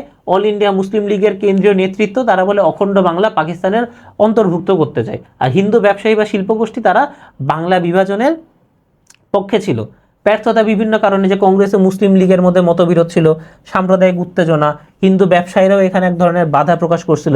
ব্রিটিশ সরকার দ্রুত ক্ষমতা হস্তান্তর যেহেতু করতে যাচ্ছে, সেহেতু আরেকটা দেশ তৈরি বিষয়ে তারা আসলে একমত হতে পারে নাই, এবং জনমতের বিভক্তি, মানে একজন চায় একজন চায় না, সব মিলায় তখন আর বাংলা একটা অল্প অংশ চলে যায় ইন্ডিয়ার আন্ডারে, আর বড় অংশটা চলে যায় কার আন্ডারে? পাকিস্তানের আন্ডারে। স্বাধীন অখণ্ড বাংলার প্রস্তাবিত সংবিধানের বৈশিষ্ট্য যেগুলো আছে এগুলা একটু পড়ে নিই, এগুলা বেশ সহজ আছে। স্বাধীন অখণ্ড বাংলা প্রতিষ্ঠার ব্যর্থতার যে কারণ, এগুলো তো আমরা একটু আগেই দেখলাম, যে কংগ্রেসের ভিতরে ঝামেলা, মুসলিম লীগও চাচ্ছে না, ব্যবসায়িকরাও চাচ্ছে না, সময় কম, ব্রিটিশ সরকারও অনীহা দেখাচ্ছে, সব মিলে স্বাধীন হয় নাই। তারপরে ভারত স্বাধীনতা আইন, যেটার উপর ভিত্তি করেই 109 বছরে যে ব্রিটিশ শাসনের অবসান ঘটে এবং ভারত স্বাধীন হয়, নতুন পাকিস্তান দেশ জন্ম হয়। আচ্ছা, 3 জুন পরিকল্পনা, লর্ড মাউন্টব্যাটেন, এই যে লর্ড মাউন্টব্যাটেন 1947 সালের 3 জুন একটি পরিকল্পনা ঘোষণা করেন, যা মাউন্টব্যাটেন পরিকল্পনা নামে পরিচিত। এই পরিকল্পনা ভারতকে বিভক্ত করে দুটি রাষ্ট্র গঠনের সিদ্ধান্ত নেয়, এবং এইখানে দুইটা ডেট খুবই গুরুত্বপূর্ণ। দেখো, 3 জুনের পাশাপাশি দুইটা ডেট গুরুত্বপূর্ণ, 4 জুলাই 18 জুলাই। 4 জুলাই 1947 ব্রিটিশ পার্লামেন্টে এটার বিল উত্থাপন করা হয়, এবং 18 জুলাই রাজকীয় সম্মতি লাভ করে এটা আইনে পরিণত হয়, মানে যে বিল উত্থাপন করছে এটা পাস হয় বা অ্যাকসেপ্টেড হয়, এবং তার জাস্ট কয়েকদিন পরেই ভারত স্বাধীন হয়ে যায়। আর 1947 18 জুলাই ব্রিটিশ পার্লামেন্টে পাস হওয়া যে আইনে, যে 18 জুলাই এটা পাস হওয়ার মাধ্যমে দেশ স্বাধীন হয়, এবং এটার আসলে বৈশিষ্ট্য কী ছিল? দুটি ডোমিনিয়ন রাষ্ট্র প্রতিষ্ঠা করা, রাষ্ট্র সৃষ্টি করা, একটা ইন্ডিয়া আর পাকিস্তান। এটা সীমানা নির্ধারণ করা, এই সীমানা নির্ধারণ করছিল, যেটা করছে যিনি করছে তার নামে কিন্তু ইন্ডিয়া পাকিস্তানের বর্ডারও কিন্তু আছে। আচ্ছা, আমি যদি ভুল না করি তার নাম হলো রেড ক্লিফ, যেহেতু red cliff line, red cliff তিনি সীমানা নির্ধারণ করছিল বেশ অল্প সময়। এর জন্য বাংলাদেশে এবং পাকিস্তান বা ইন্ডিয়া পাকিস্তানের কিন্তু সীমানা নিয়ে একটা বড় ধরনের বিরোধ আছে। গণপরিষদ গঠন করা হয় সাময়িক সময়ের জন্য। দেশীয় রাজ্যগুলো স্বাধীনতা, তাদেরকে বলে দেশীয় রাজ্যগুলো স্বাধীন সিদ্ধান্তের অধিকার দেওয়া হয়, তারা ভারত না পাকিস্তান বা কার সাথে থাকবে এই সিদ্ধান্ত মূলত তাদের দেওয়া হয়। কমনওয়েলথে থাকার সিদ্ধান্ত নেওয়া হয়, যে ব্রিটিশ কমনওয়েলথের ভিতরে থাকবে ভারত এবং পাকিস্তান উভয়। ভারত সাম্রাজ্যের উপাধি সেটা হলো বিলুপ্তি বা বন্ধ করে দেওয়া হয়। ভারত সচিব পদেরও বিলুপ্তি করা হয় সরকারি কর্মচারীদের, তখন সুযোগ সুবিধা বৃদ্ধি করা ভারত পাকিস্তান উভয়ই। এবং 1935 সালের যে আইন, সেই আইনটাই যে ইন্ডিয়া অ্যাক্ট 1935, এটা সংশোধন করা হয়। আচ্ছা, আর গুরুত্ব যেটা, এগুলো কথার ভিতর দিয়েই চলে আসছে, এর জন্য আর আলাদা করে বলতেছি না। এখন দেখো এই অধ্যায়ের সৃজনশীলগুলো কেমন আসতে পারে, যে দুইটা বিষয় নিয়ে দুইটা সৃজনশীল দেখানো হয়েছে। বঙ্গভঙ্গ রদ এবং নেহেরু রিপোর্ট প্রকাশিত হলে মুসলমান নেতৃবৃন্দ হতাশ হয়ে পড়েন। 1937 নির্বাচন এবং মোহাম্মদ আলী জিন্নার দ্বিজাতি তত্ত্ব ঘোষণা হলে দেশের বিভিন্ন স্থানে হিন্দু মুসলিম দাঙ্গা শুরু হয়। ফলে মুসলমান নেতৃবৃন্দ মনে করেন তাদের জন্য একটি আলাদা রাষ্ট্র প্রয়োজন। মুসলমান নেতৃবৃন্দের পক্ষ থেকে একজন মহান নেতা এ লক্ষ্যে একটি প্রস্তাব পেশ করেন। উক্ত প্রস্তাবের মধ্যে স্বাধীন বাংলাদেশের বীজ নিহত থাকে। আচ্ছা, তাহলে প্রথম কথা, ভারতীয় জাতীয় কংগ্রেস কত সালে প্রতিষ্ঠা হয়? এটা কিন্তু বারবার করে বলছে এবং গুরুত্ব দিয়ে বলছে, এটা কিন্তু খুবই গুরুত্বপূর্ণ, 1885। তারপরে লাহোর প্রস্তাবের ভিত্তি ছিল দ্বিজাতি তত্ত্ব, কারণ দ্বিজাতি তত্ত্বের যে আইডিয়াটা এটা প্রথম লাহোর প্রস্তাবে দেওয়া হয়। তাহলে এখানে প্রথমে বলতে হবে যে লাহোর প্রস্তাবের ভিত্তি ছিল দ্বিজাতি তত্ত্ব। তাহলে এইটা হলো কি সেকেন্ড প্যাসেজ, এখান থেকে শুরু হবে, সেকেন্ড প্যারা এখান থেকে শুরু হবে, এবং এইটার পক্ষেই তোমার ব্যাখ্যা দিতে হবে, কারণ লাহোর প্রস্তাবে প্রথম দ্বিজাতি তত্ত্বের কথা বলা হয়, এবং এই আইডিয়ার উপর ভিত্তি করে পরবর্তীতে ভারত পাকিস্তান আলাদা করা হয়। এবং এই আইডিয়াটা জিন্না দিয়েছিলেন, এবং তার পক্ষে মানে এটার পক্ষে তিনি কি যুক্তি দিয়েছিলেন, যে তাদের মধ্যে বারবার দাঙ্গা হামলা হচ্ছে, একত্রিতভাবে তারা আসলে থাকতে পারবে না, সবসময় ঝামেলা থাকবে, এবং হিন্দুরা মুসলমানদের উপর এক ধরনের শোষণ করতেছে, মুসলমানরা পিছিয়ে আছে, এরকম বেশ কিছু কারণ তিনি দ্বিজাতি তত্ত্বে এখানে দেখিয়েছিলেন লাহোর প্রস্তাবে। উদ্দীপকে যে ঐতিহাসিক প্রস্তাবের কথা বলা হয়েছে তার মূল বৈশিষ্ট্য সময় আলোচনা করো। তাইলে মূল যেটার কথা বলা হয়েছে সেটা হলো এই যে লাহোর প্রস্তাব, যেটা সভাপতিত্ব করেন শেরে বাংলা একে ফজলুল হক। তাহলে লাহোর প্রস্তাবের যে মূল বিষয়টা সেটা এখানে বলছে যে উদ্দীপকে বলা হয়েছে বঙ্গভঙ্গ রদ হলে মুসলমান নেতৃবৃন্দ হতাশ হয়ে পড়েন। এমত অবস্থায় মুসলমান নেতৃবৃন্দের পক্ষ থেকে একজন মহান নেতা একটি প্রস্তাব পেশ করেন, তিনি ছিলেন একে ফজলুল হক।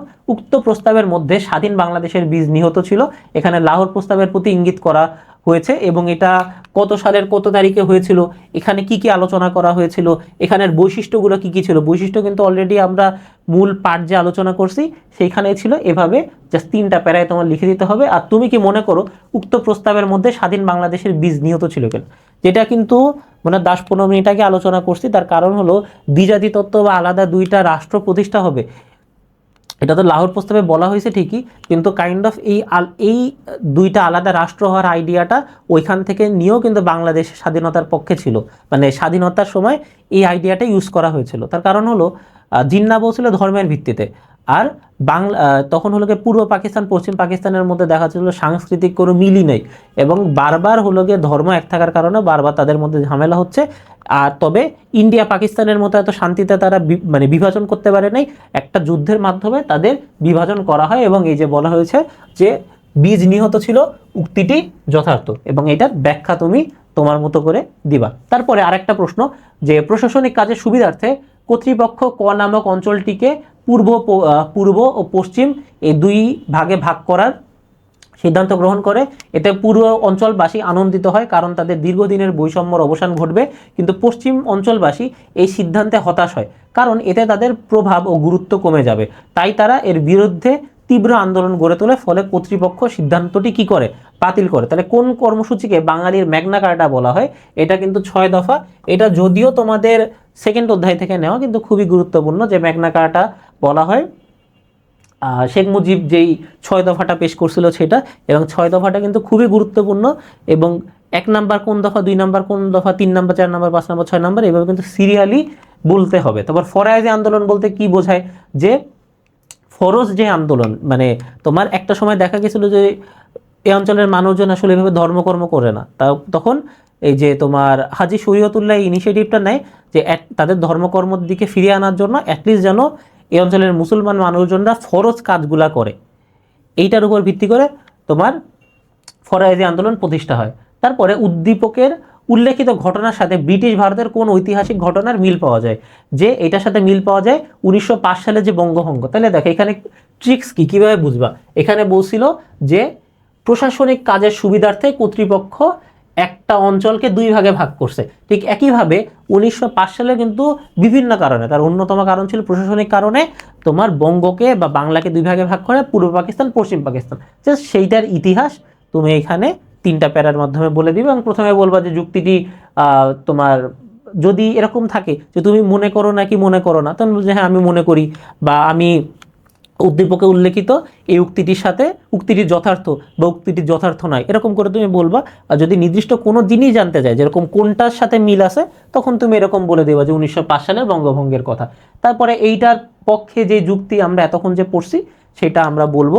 আর তার পাশাপাশি ঘ নাম্বারে উদ্দীপকে উল্লেখিত বিভক্তিকরণ পূর্ব অঞ্চলের জনজীবনে যে প্রভাব ফেলেছিল তা বিশ্লেষণ করো। মানে এই যে 1905 সালের যে বঙ্গভঙ্গ, এতে পূর্ববঙ্গে কেমন ধরনের ইফেক্ট ফেলছিল সেটা তোমার বলতে হবে। যে পূর্ববঙ্গে যারা ছিল, মানে তোমার আমাদের এই অঞ্চলের মানুষজন, তারা একটা নতুন পলিটিক্যাল পার্টি ফর্ম করে, তারা নিজেদের শিক্ষা দীক্ষা, তারপরে হলো গিয়ে অবকাঠামো, বা তারপরে হলো গিয়ে চাকরিতে মুসলমান বা এই অঞ্চলের মানুষজনের যেই প্রবেশাধিকার, এই জিনিসগুলা শুরু করে, বা এই জিনিসগুলা হলো গিয়ে আস্তে আস্তে বৃদ্ধি পায়, এবং এই অঞ্চলগুলো আস্তে আস্তে কি ফ্লোরিশ করা শুরু করে। কিন্তু শেষ পর্যন্ত দেখা যায় যে বঙ্গভঙ্গ বা যে 2টা মানে একটা অঞ্চলকে প্রশাসনিক কাজের সুবিধার জন্য যে পৃথকীকরণ করা হয়, এটা আসলে বেশি দিন এক্সিস্ট করে নাই। 1905 সালে শুরু হয়, 1921 সালে এটা শেষ হয়ে যায় এবং রদ হয়। এবং এর মাধ্যমেই আজকের ক্লাস শেষ হচ্ছে। পরবর্তীতে তোমাদের সাথে যুক্তিবিদ্যা এবং সমাজবিজ্ঞান ক্লাসে দেখা হবে ইনশাল্লাহ। সেই পর্যন্ত ভালো মতো পড়ো, এবং যে কোনো প্রবলেম হলে আমাদের গ্রুপ আছে, সেখানে আমাদের সাথে যোগাযোগ করতে পারো, কিংবা ভিডিওর কমেন্টে আমাদেরকে তোমার সমস্যা জানাতে পারো। সবাইকে ধন্যবাদ। আসসালামু আলাইকুম।